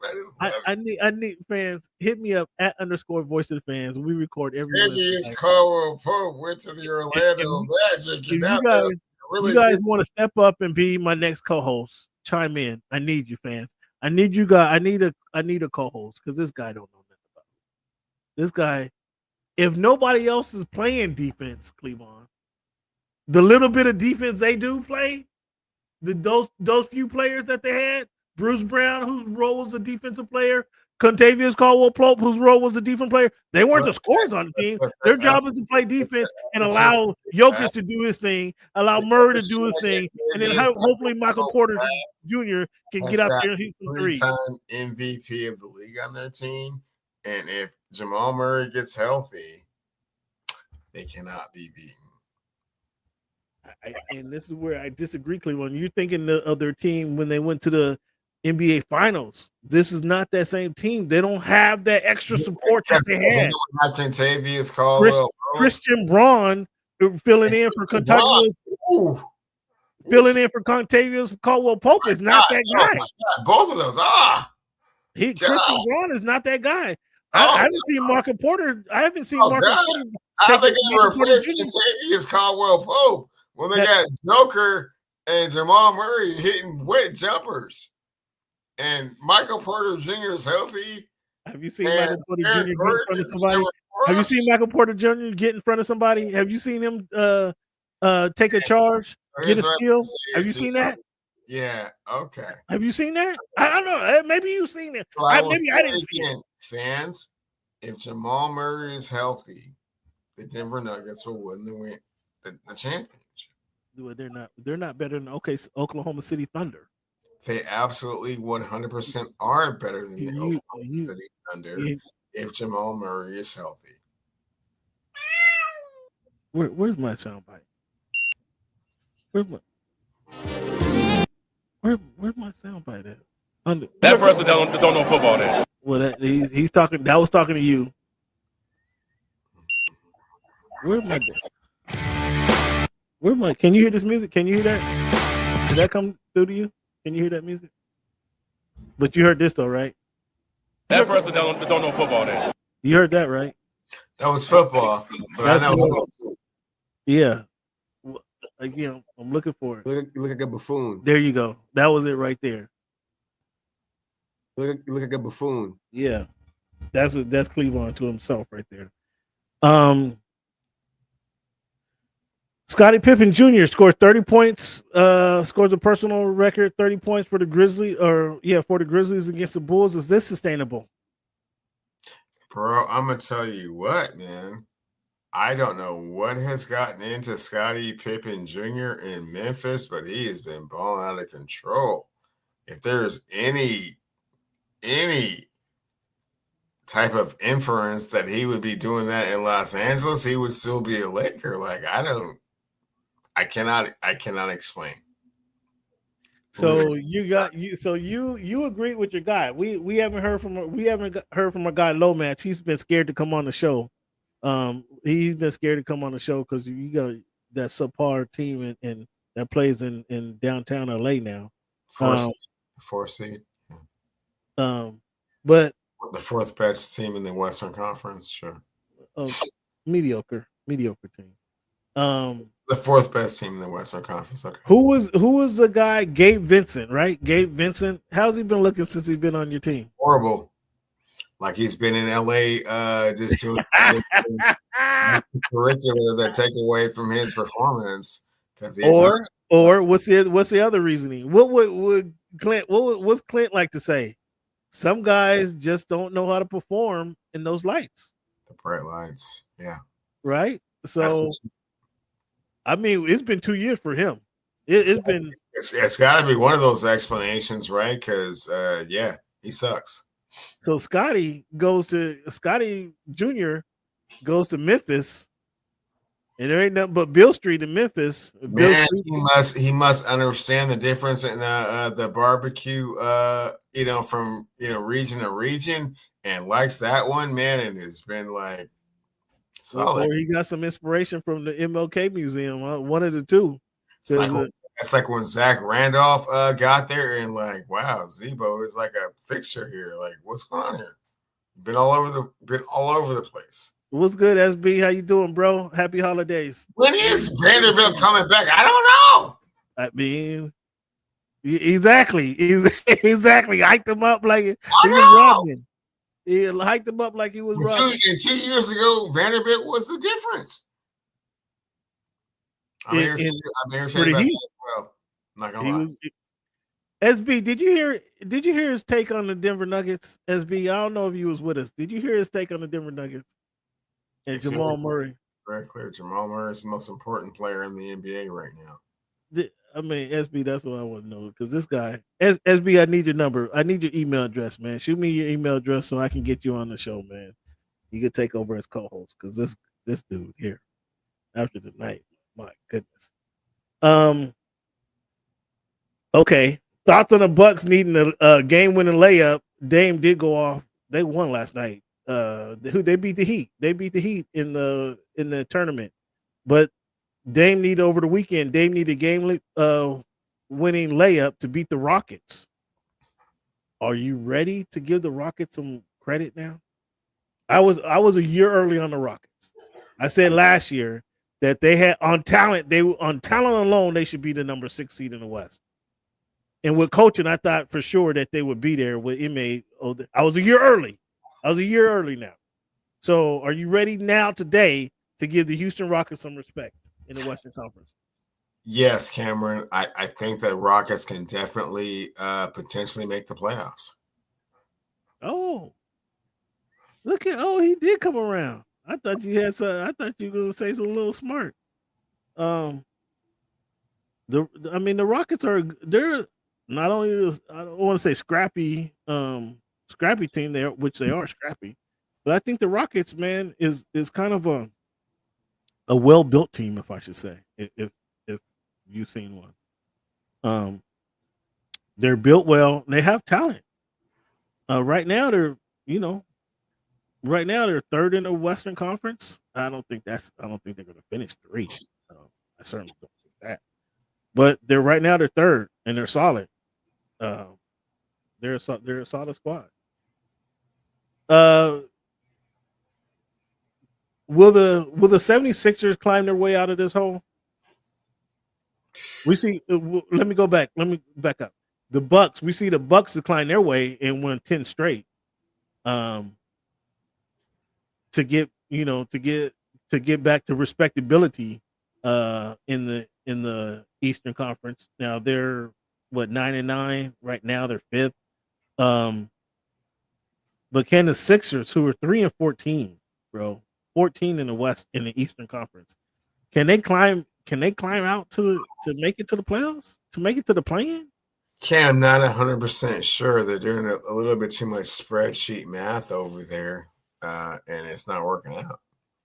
I mean, they are 14, but that's 4 games out of 8th place.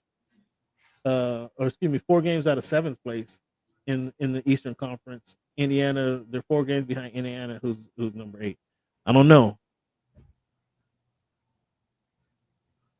Oh, wait, huh? Whoa, SB. Don't you dare talk about defense in the NBA, SB. Don't you dare bring that up. Don't you? Because some people, don't you dare bring that up, SB.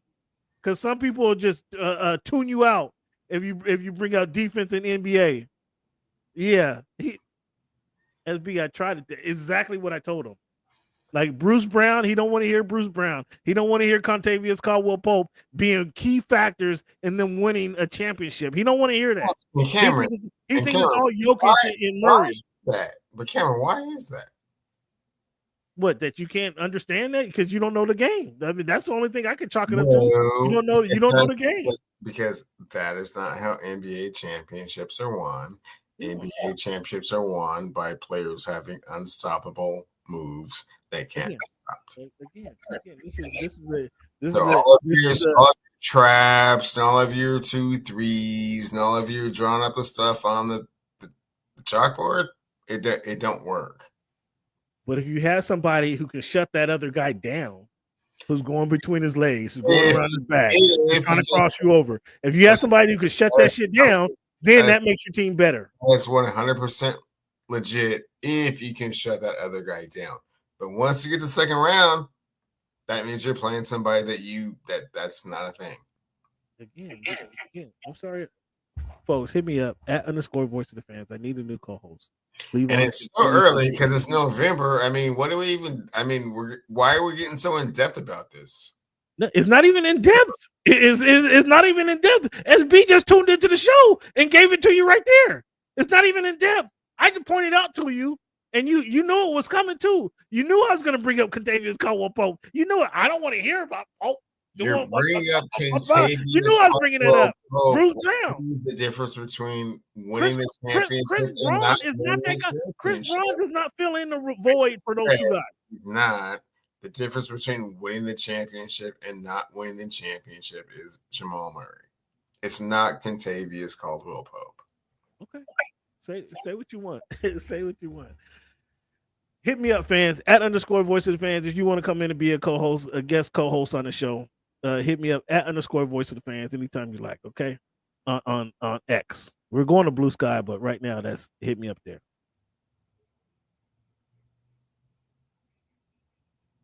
I don't know, man. SB, you gotta say it loudly and proudly, SB. I'm not sure.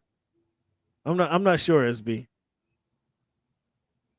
Well, SB, at the very least, they were playing the Eastern Conference, and there are at least 2 of them that are all NBA first or second team. So, hey, man. Just saying. Mm-hmm. The Kentavious Caldwell Pope, sticky defense, not going to be the difference. The new NBA All-Star format. What's your thoughts? It changes all the time. I don't even remember what it is, man. They're trying to make the game less of a rec league type of atmosphere. So what? Everybody. I'm. You know what? Hold on. 2 steps back. Go ahead. I'm tired of everybody trying to make the All-Star game all competitive and it's this thing. Man, it's not the All-Star game be the thing. I would be okay. You know what I'm saying, Cameron? It's not a thing? Is it? Hear me on this. Okay, I'm listening. We listening. I would be okay if the All-Star game became kind of like a fashion show. Oh, come on. Like it's already there. We're already there. Move. I do the 360 dunk. I do the step back fadeaway. I do the up. We're already there. It's like, yeah. We'll just go with it. So you were good with the 198 to 211. Good with it. If you can do it. Come on, man. That's not even hoop. There's nobody.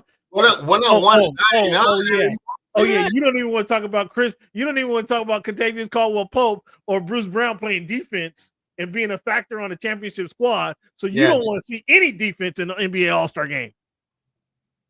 Come on, man. So what they're doing, what the NBA is doing, is they're doing everything they can do except go USA versus the world.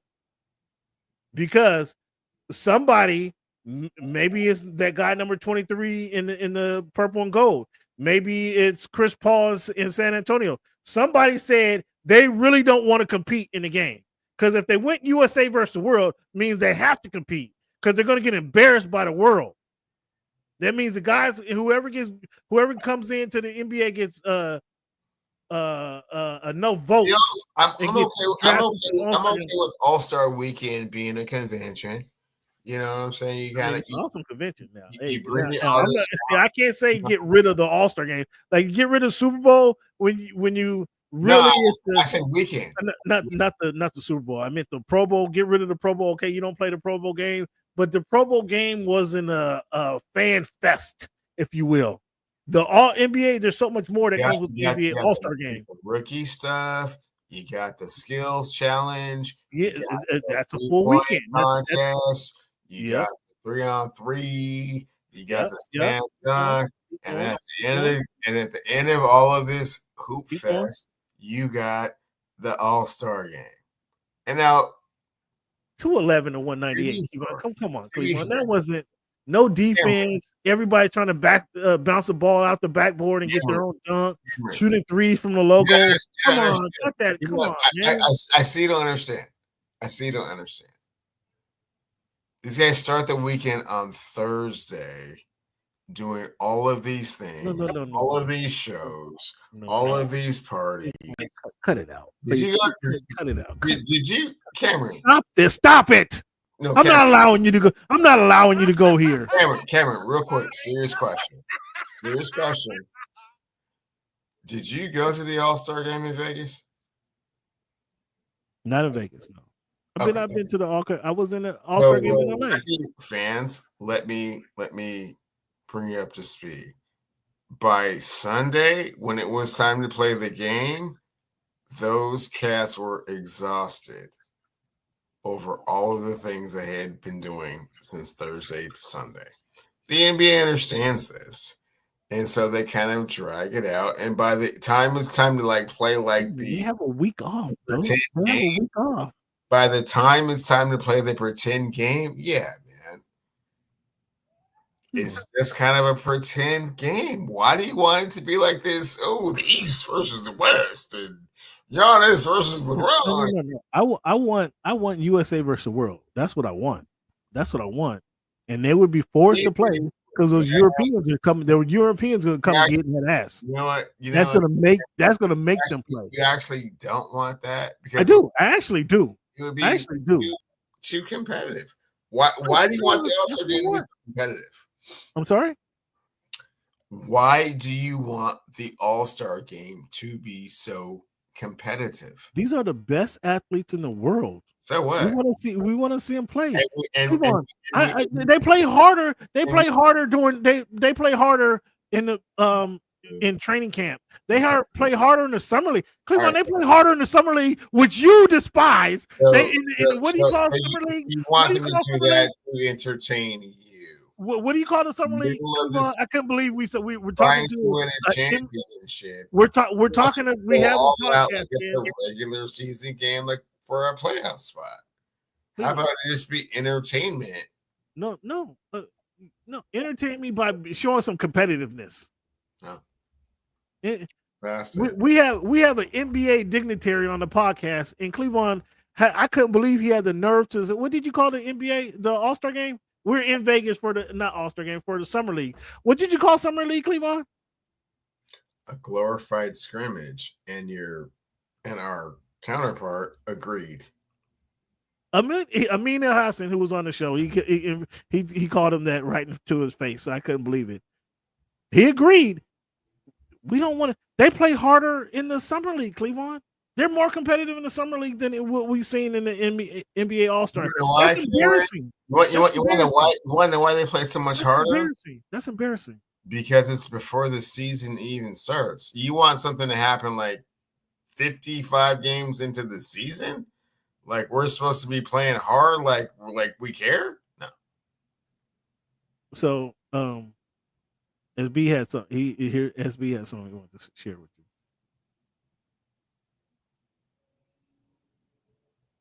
Do you know who Drew Holiday is? He don't want to hear. He don't want to hear Drew Holiday and Derek White. I don't even think he might not know who Derek White is. SB, he might not even know who Derek White is. I think he knows who Drew Holiday is. I get where SB is coming from with that, and you want to know why? It's because they have superstars to take up the rest of the responsibility.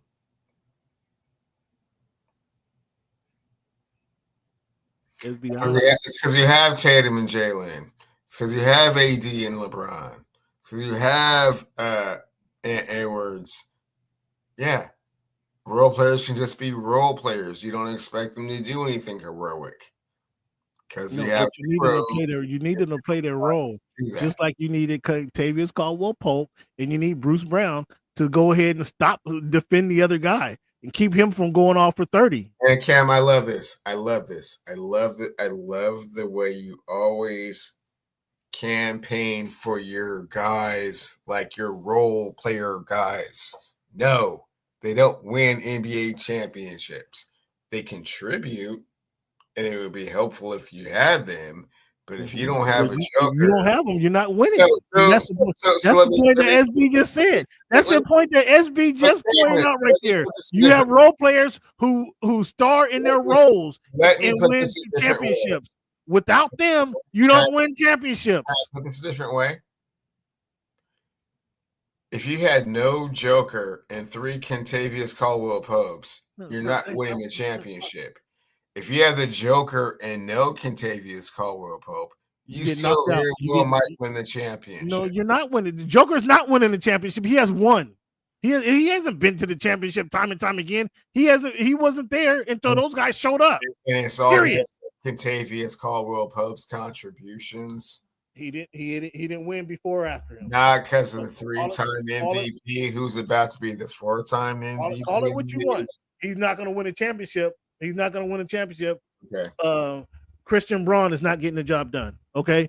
Peyton Watson, I think his name is not Peyton. He's closer to the Bruce Brown was, but fortunately they have the Joker, and they won't have to worry about all that so long as Jamal Murray's healthy. Okay, I bet you want Michael Porter to show up too, don't you? I bet you want him to show up too. Be helpful. It'd be helpful. That's all we're saying. That's all we're saying. If you have your the complement of your team to show up, Joker can't do it on his own. It's far too early. It's November. Yeah, they're not. I can tell you right there now. They're not winning the championship. Period. Denver is not going to be in the Final Four in the NBA in the Western Conference. Period. End of story. And you want to put something on that? I'm going to go back and forth. Do you put something on Denver getting to the Western Conference? After all of these years, you still don't understand the NBA hoop. Put something on Denver getting to the NBA Finals. Early. Put something on Denver getting to the NBA Finals. Put something on that right now. I already got the pound that Oklahoma City's not going to win the championship. Well, Oklahoma City right now, they're playing with Golden State. They were just up like 15. Golden State. Great. Yeah. Okay. See, I know who's gonna. I already told you who's gonna be the MVP.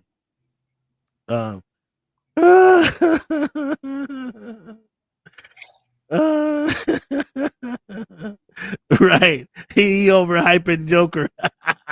That's a great one. That is a great one right there. That's a great one. That's a great one. No, the NBA. Get back to the NBA All-Star Game.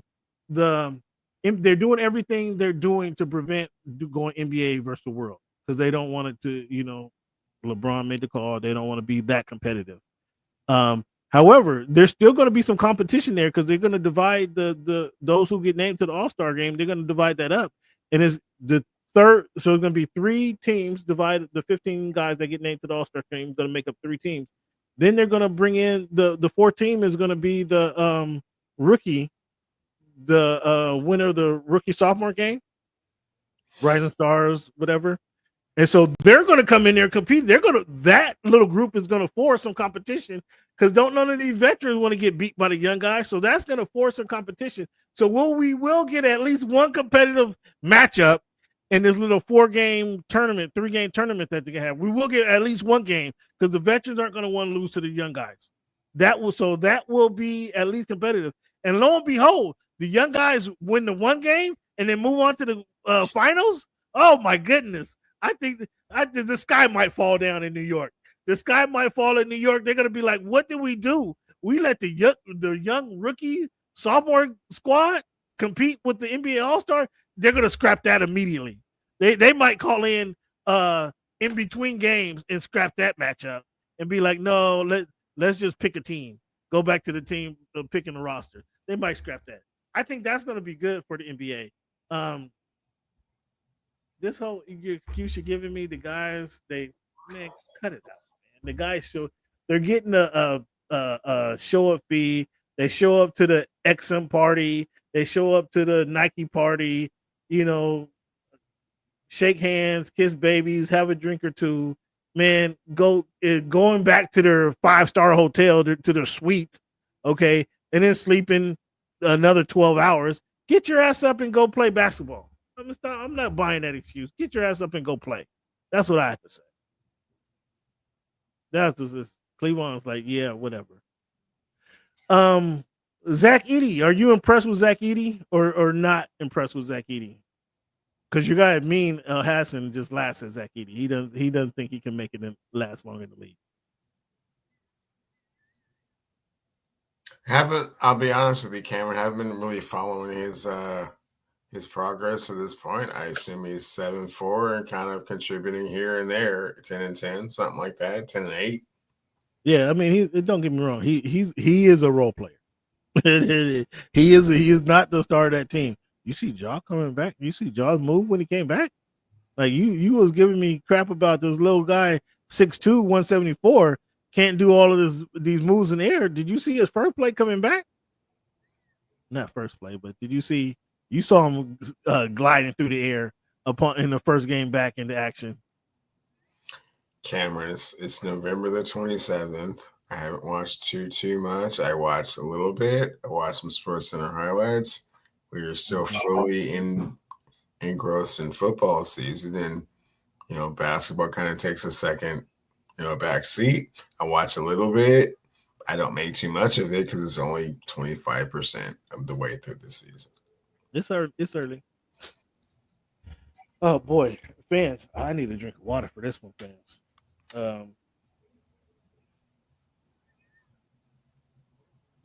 This week in history, fans. Oh, we got some stuff to talk about here.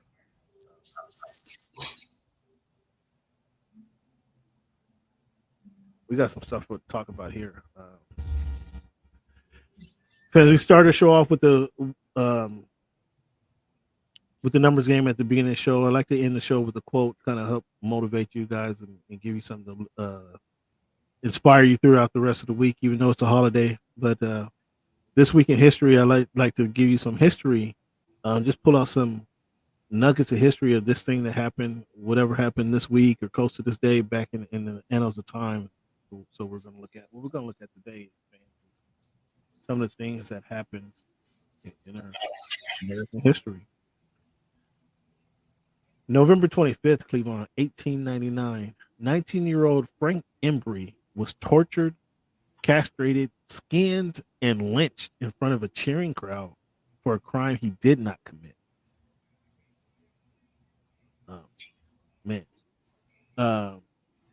11/26, 1907, conductor Randolph Dunbar, born in Ghana, was the youngest man to lead the London Philharmonic and the first black man to do so. 11/27, 1961, Cleveland. What Syracuse football player was the first African American to win the Heisman Trophy?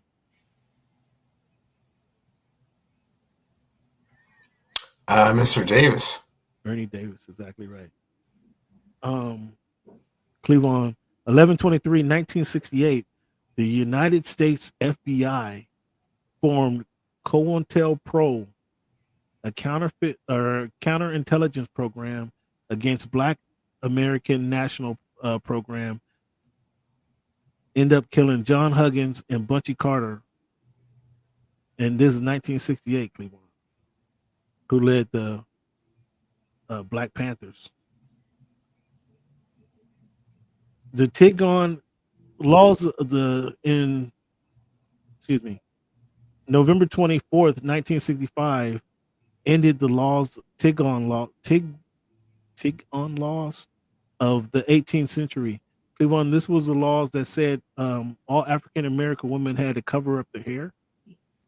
And that's where they were wearing the scarves and shit over the head. It was crazy. That law ended in 1965. It wasn't enforced for a long time, but that law on the books, it went off the books in 1965. 11/29, 1978, Victor Alexander Anderson made history when he stepped out on Wembley to play for England against Czechoslovakia. England won 1-0 in that game. Are you familiar with Vivian Alexander Anderson? I am not. 11/30, 1966, the Caribbean island nation of Barbados became independent from the United Kingdom. 11/22, 2002, Ozzie Newsome made NFL history when he became the first African American general manager in the league. Newsome is he was the general manager of the Baltimore Ravens. 11/25, 1955, Interstate Commerce Commission banned segregation on buses and in waiting rooms involved with interstate travel. Only in 1965. Cleveland, November 20th, 1977, 16-year-old Yvette Stevens joined the Black Panther Party, initially selling Black Panther newspapers, helping start the free breakfast program for children. Do you know who Yvette Stevens is? She has an AKA. She has an AKA that you'll know. Most people know much better. So instead of 77, I think you're thinking 67, and that would be Shaka Khan. It was 77. I think I double checked that. It might have been 67. I don't know. I double checked it. It was 67 or 77. 11/26/1982. Howard Cosell calls his last fight after being disgusted by Larry Holmes versus Tex Cobb mismatch. He said he had enough of it. Your guy Howard Cosell. I watched that fight. Yeah, he was disgusted. Well, if you watch it, he let you know he was disgusted too. Yeah. 11/26/1995. Who broke Fran Tarkenton's record to become the Hall of Fame, the all-time leader in touchdown passes? November 26, 1995.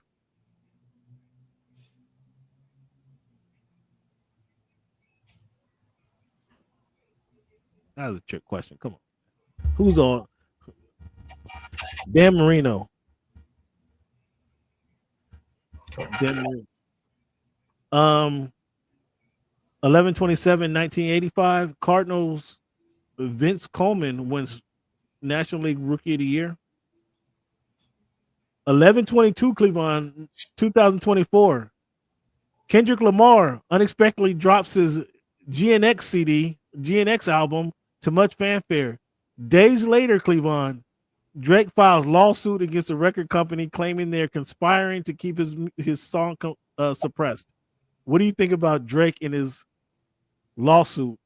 Not necessarily against Kendrick Lamar, but against the record label. It is an absolute admission of defeat in every way. Just trying to recoup some financial loss with regards. Financial loss? What about saving face? Why don't you go out and make no. Because once you file a lawsuit, you can't save face. So now you just that's what. But I'm saying instead of the lawsuit, I mean, come on, he's not destitute. He's not destitute by no means. Well, so want some of his money back.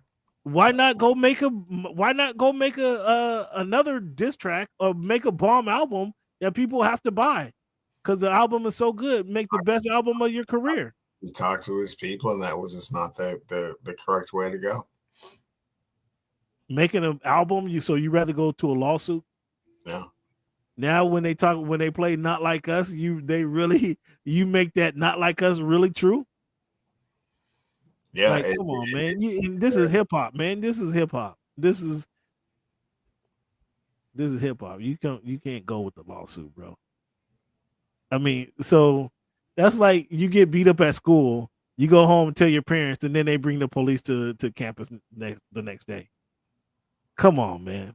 Yeah, that's what we doing, Drake. That's what we're doing. That's what we doing, Aubrey. We gotta stop calling him Drake. That's what we doing, Aubrey. That's what we're doing. Oh man, how embarrassing! Hey, how he should have been ashamed. What's your thoughts on Alabama losing? Alabama went down. Do you think the NCAA try to fit them into the tournament? Oh, they would do whatever they can to try and get Alabama into it. It's up to them to actually, make it relevant. But I think it's too far gone, too long. Yeah, it's unfortunate. Miami, SMU moves up. Have you seen the brackets? The recent brackets? Yeah, I think it goes something like Ohio State, Texas, Boise State. Are you good? Are you good where the top 25 stands? Oh yeah, no, oh yeah.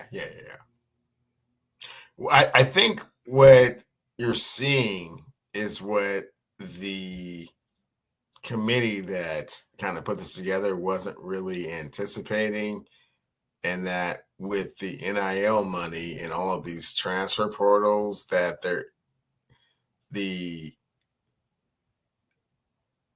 dominant team is not going to exist anymore. I mean, they might be dominant for a year or so, I mean, maybe for a year, but they'll just be stripped.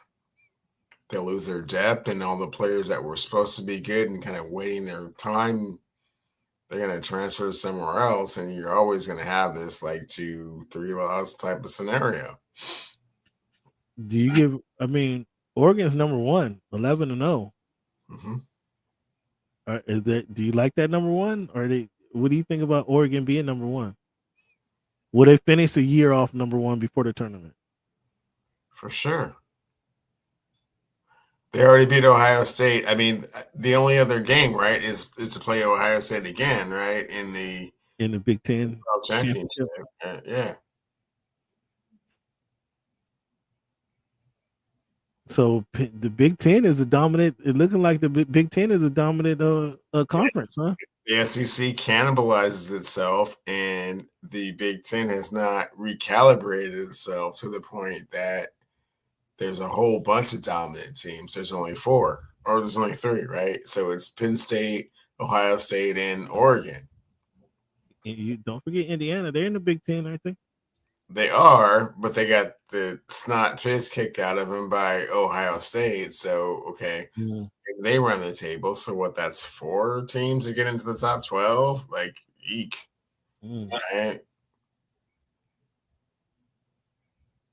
So who is it going to be? The Big Ten or the SEC who wins it all? The national championship will come from the Big Ten. It won't come from the SEC this year.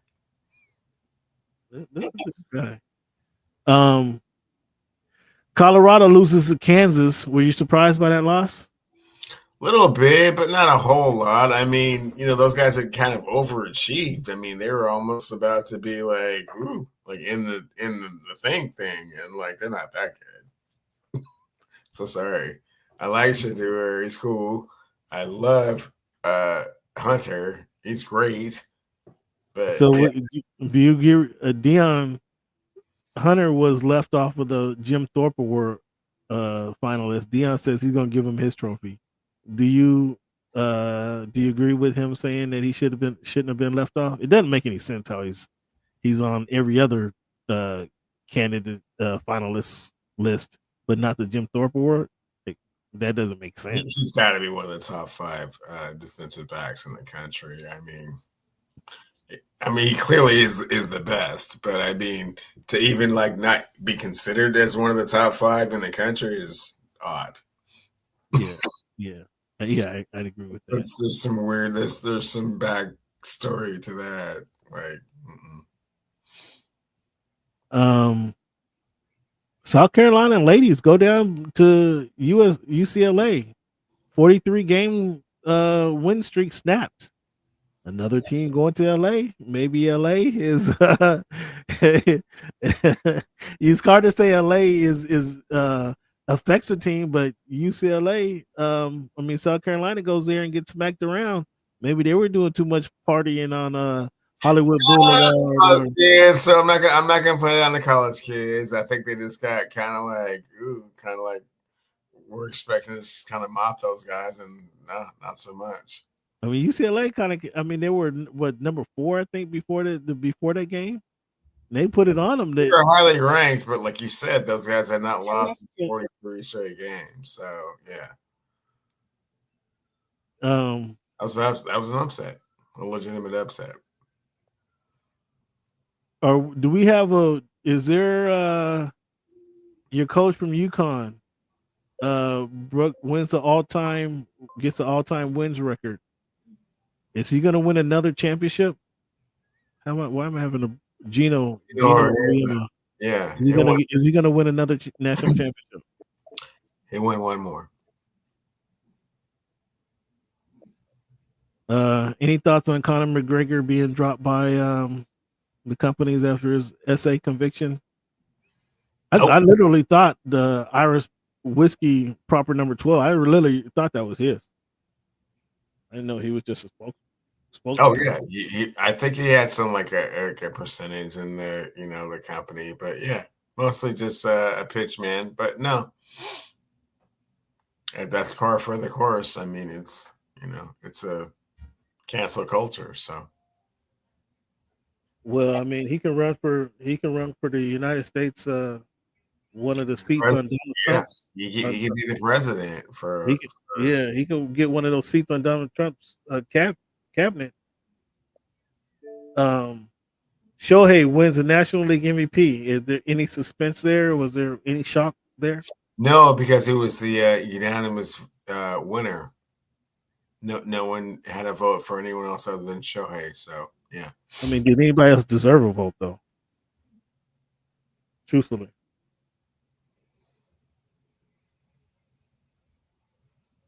You gonna say Lindor from the Mets? Shohei Ohtani won the most valuable player award in the National League. Congratulations. Man, we need you to be a little bit more excited than that, Cleveland. Give that man his flowers. Huh? Be more excited than that. I mean, you were more excited about Gino. You were more excited about Gino at the beginning of the show. Come on, man. I mean, good job. I mean, wait till he pitches next season. I mean, he's not pitching next season. They might as well just rename the trophy after Shohei, and because it's going to be his for the next 3 seasons. Wait till he gets on a mound, and then he might not have as many home runs, but he's going to have 100 strikeouts next season. Unheardable. Unheard of. Cleveland, you're gonna have to bow down, man, pretty soon. You're gonna have to bow down and recognize you can't keep fighting this train here. Okay, well, once he gets to 7 MVPs, then we'll chat. Again, who has more strikeouts than he has as an MVP? Who has more MVP trophies than Barry Bonds? I mean, Barry and the flaxseed oil, all those are questionable. Shohei and his gambling, I mean, what did that have to do with anything? Perhaps he should have been banned from baseball a long time ago for some of the stuff he was doing on the field. I don't know. He was cleared. He was cleared by Major League Baseball. He was cleared by the commissioner. Because it's an international figure that they had to protect his image. Oh, is that what they were doing, protecting his image? You don't think the MLB image is bigger than the one player? Or that one player is so big that the MLB had to just say, okay, I think it's a little bit of both. Yeah. Oh, well, if it's a little bit of both, what'd that tell you about him? He's a great player. Would that tell you about what he means to the game? Less than that. He means a lot to the game because he's such an international figure. Yeah. Oh, just because he's an international figure, not because he's great at what he's doing, and he's doing stuff that nobody's done in the game. He's doing it on a world stage, which brings a much larger audience, which is great for Major League Baseball. What about Blake Snell signing with the Dodgers? The Dodgers gonna do it again next year, huh? They print money over there. Fans, I want to thank you guys for tuning in to the Voice of the Fans podcast. Give yourself a round of applause if you've been here that long. Let's give Cleveland a round of applause for sticking with us. Cleveland, let the people know where they can find you at. At Cleveland on Twitter and Instagram, and at Cleveland Wonder on Twitter and TikTok. Cleveland still on Instagram. Until I remember my Blue Sky handle, you guys still hit me up at _ Voice of the Fans on Twitter. At _ Voice of the Fans on Twitter. Send me any clips you got. If you want to be a co-host to the Voice of the Fans podcast, we record every week. Fans, before we get into the quote to end the show, one question asked, with it being for the holidays, thank you guys again for tuning in. I wish all you guys, each and every one of you guys listening and within the sound of my voice, a happy holidays. Hopefully you and your family enjoys a nice couple days off work. You guys enjoy some nice fellowship, some football. You do get to see the Dolphins tomorrow, so that's a good thing.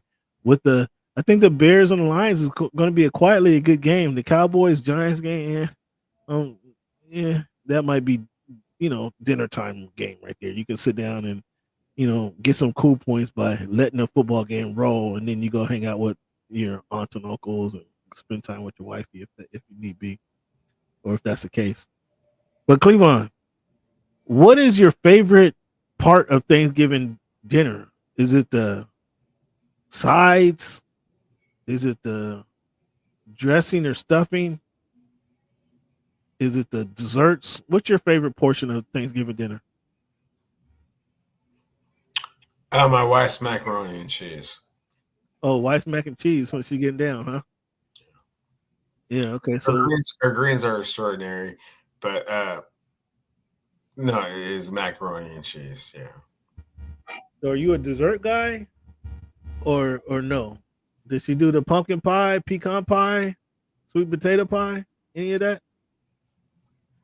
I am much more like a meat and I don't want to say meat and potatoes kind of guy, but like the turkey and like the stuffing and the mac and cheese and Brussels sprouts. Yeah, greens. I'm more on like the actual meal of it. The dessert is kind of like, man, I'm so like full. Like, okay, I'll have a couple of pieces of sweet potato pie, or not pieces, couple bites, I should say.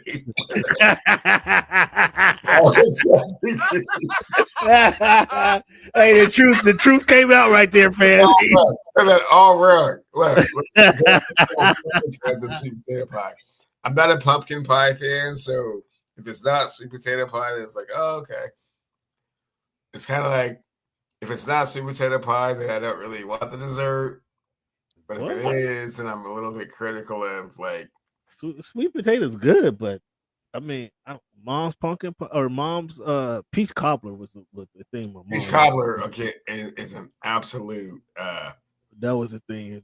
Her peach cobbler with the apple pie. I used to the thing that would bother me is like it didn't bother me.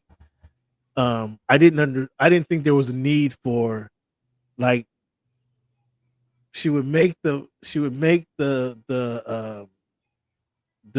apple pie and then put the strips of the crust on top. Like I didn't need that. I didn't need that. I didn't need it. I didn't need that. You have to have that. You have to have I didn't need it then. I didn't need it then. You have to have that. I didn't, but now like that's now that's a piece of it. Like it's all together. But I didn't need it. I could have just ate the pie, the filling, and the crust. I already had crust on it, so I didn't need. You had crust on the bottom. I didn't need it on top too. Oh, but yeah. On the apple, you absolutely need it because the apples are too sweet. Yeah. Yeah. That I mean, you're right. The pumpkin pie. Yeah. SB. Yeah. Yeah, man. So what's your favorite what's your favorite part of the holiday?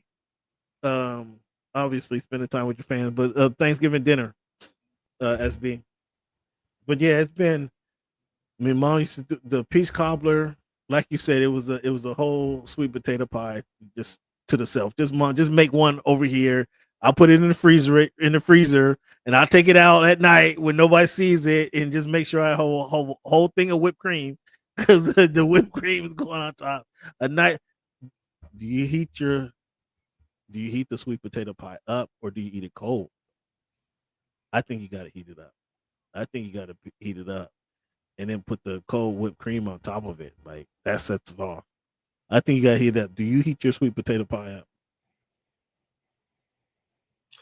That's a very interesting question, Cameron. So when it first comes out, I had to think about that for a second. So when it first comes out, oh yeah, warm is amazing. But it's warm. But it's done before the meal's done. So listen now. But it's more amazing than when I pull it out of the refrigerator the next day and cut up. Oh yeah, no, that's better. No, you gotta throw that piece in the microwave. You gotta put that piece in the microwave. That cold sweet potato pie. No, I can't do it cold. No, I need to heat that bad boy up.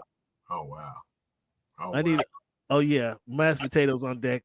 Mashed potatoes on deck. The blackberry blackberry pie is kind of hard to come by, SB. Yeah, not everybody do the blackberry pie. Not everybody do it. If you have somebody that does it well, then blackberry is always like the pie. Yeah, there you go. Good call, always SB. going on the totem pole, but it's hard to get the right. You gotta heat the pie up. You gotta heat the pie up. In the next morning, yes. You eat the pie when it's warm, when it first comes out. Oh, that's great. But then the next you got to heat that up. You got to heat that bad boy up. The pie, apple pie, peach cobbler, the apple pie, the peach cobbler. I mean, apple pie and ice cream is you have to heat those up. If your vanilla ice cream ain't dripping all over your plate, all over the bowl of the apple pie, you're not doing it right. But you're not doing it right. If it's your sweet potato pie, that if you're that's Cool Whip. That's how you know sweet potato pie is really good, because you can just that baby got to go in the microwave. You got to heat that baby up. Well, fans, thank you guys for tuning in to the Voice of the Fans podcast. I wish each of you guys sincerely a happy holidays. Thank you guys for sticking with us and listening to us, whether you're traveling to your destination now, where you're going to spend time and you listen to this on the road to go spend time with your family. Praise, bless you guys, bless everyone in the house. Cleveland, thank you for tuning in to the show. Give Cleveland a round of applause.